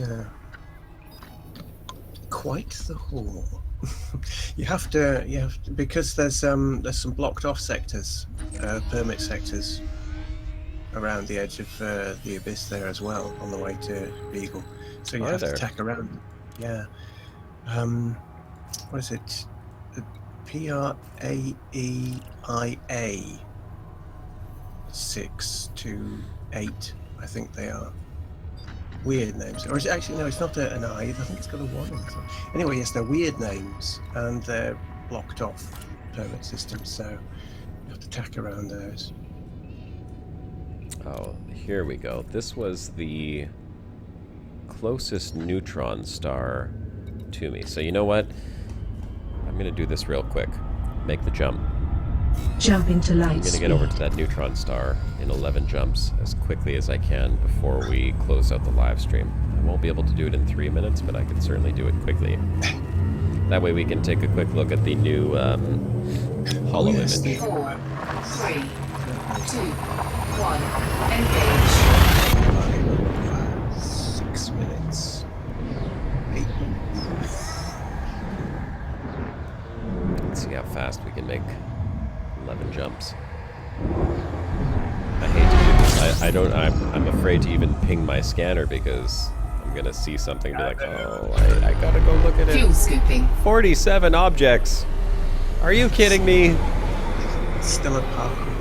Are you kidding me? The first system has 47 objects in it. Like, that's not even fair. Save the neutron stuff. Make the jump. Jumping to light speed. Well, I gotta go look at this. See, it happens. 2 systems and you gotta stop. It's just the way it is. Cancel and that's jump. the way it should be, to be fair. Disengaging jump. Well, you know what? This will be the first. I can't jump 11 jumps and not look at what's in the system map. Like, what kind of explorer is that? Yeah. Well, yes, I absolutely want to see what the neutron star holo thing looks like, but I also want to see like what this little mini planet over here looks like with that moon, and then like this one here. And I scoop and line up on the star I'm heading to, and the moment the fuel scoop's disengaged, which is practically when I've lined up with it, I hit the frameshift drive and then hit the system map. And have a glance at the system map, and if there's anything that I want to have a look at, I'll just jump out of it and cancel the frameshift drive. Yeah, I've changed a little bit how I used to do this, because what I used to do, and unless I'm really burning somewhere, what I used to do is I used to get a detailed scan on the star, the primary star as well. So as soon as I'd come into the system, I would target the star, I would honk my horn, and we go, boom, discovered, target star, go to system map, look at what's there. If I see nothing, then I just sort of wait for the scan to finish, because usually by the time you check this, your scan's finished. and then I would jump onto the next system. That way I get my name tagged on every system that I have jumped through. Recently, I've stopped scanning a few stars if I notice that there's nothing else. Like if it says that there's like nothing in the system, I just go, okay, moving right along then. But well, I've since Beagle Point, well, in fact, half the way out there, I've become like an exploring ninja. Most of the time, you won't know that I've been in any of these systems because I'm just not scanning anything. I do the advanced scanner, but I don't even scan. Sometimes, if it's a binary, I'll scan the secondary star because I'm never actually pointed at the main star because I scoop around the edge. I always scoop around the edge of the orbit line of the main star. Turgeon just so I'm never around lined the up edge. But if the binary's in my way, I'll scan it. Or if there's any small rocks that are 6-7 light seconds from the star that I'm pointing at, I'll scan them. Yeah. But generally, I never scan the main star. Stop engines. The system where I'm parked at the moment, the main star's been scanned. And I hadn't noticed that till I looked at the when I parked on one of the moons. Well, I will go check out the black hole and neutron star hollow icons another time. That was 3 hours. It is now 3 hours and 41 seconds, 42, 43. So, thanks everyone for coming and joining again. I love hanging out with you guys on my Sunday afternoons. It's really become like the highlight of my week. Let me just quickly say, I'm sorry I didn't put out any videos this week. I don't know if you guys, well, I'm pretty sure you guys all watched part 14. It was an extra long episode. It took me extra long to make it, and it was extra stressful. And I needed a little bit of a break. And just like any good season on TV, you know, after the season finale, there's a little bit of a stretch before you get to jump back into a new season. So I need a little bit of time off to just relax and unwind after putting out that big video. And this week I will get started working on part 15. So part 1 of season 2, technically, of the Exploring the Milky Way series. Yeah, I should apologize about mine as well because I haven't put one out this week either. Yeah, seriously, Turgeon. Where's my entertainment? What you're playing at? Come on, where's the next one? Well, that's because I got caught up with engineers, and I figured everybody else would as well. To the point where they think, I can't be bothered to watch one of his videos right now. Yeah, but I need your videos too, just like they all need it. I need it. I mean, like, you know, this is the thing, and you understand. You don't look forward to your own video being published other than just to put it out and be like, oh, okay, it's done. Packing for it. Oh, where is it? What's that? It's finished. I've got an idea that I'm working on at the moment. And well, give any too many spoilers, but it's possible that Science Guy might make another appearance. Yeah, well, we might have to have a little chat, you and I too. So, lots of possibilities there. Let's just say that season 2 of Exploring the Milky Way Galaxy should be very interesting. I've got some great ideas, and once I get it started, which should be this week, I'll start working on a script. I'm hoping to have part 15 out by the weekend, so long as all my plans go as they're supposed to, as plans often go. Yes, of course. They always go as they're supposed to, don't they? Plans. Yeah, plans. All right, guys. Hear the word plan? It's been great. Turgeon, thanks again for being you and Always being one of the pleasure. bros. Yeah. And we'll do an honorary goodbye to Shibuka. Full broadcast, yeah. And we'll get him. Yeah, that's it. Shibuka will be back next Sunday for the continuing broadcast. I'm sure we'll have more shenanigans as well. I don't know who we're going to have on next week, but if we keep this up, we should have an interesting guest on every Sunday. So come back next Sunday. We'll have another guest on. We'll have some more fun. Excuse me, sir, I do believe that your live stream has exceeded its 3 hours. Yes, it has. So I'm going to shut it down now and wish you guys all a very good afternoon, evening, or morning, depending on what part of the world you're in. And if you're in the U.S., enjoy your Memorial Day. You'll probably see me online tomorrow exploring. So don't be shy. Feel free to message me in game. And you guys have a great Sunday evening. Well, I was gonna say take it easy, all, but I gotta remember. I gotta get my little tag here. This is Commander Josh Hawkins signing off.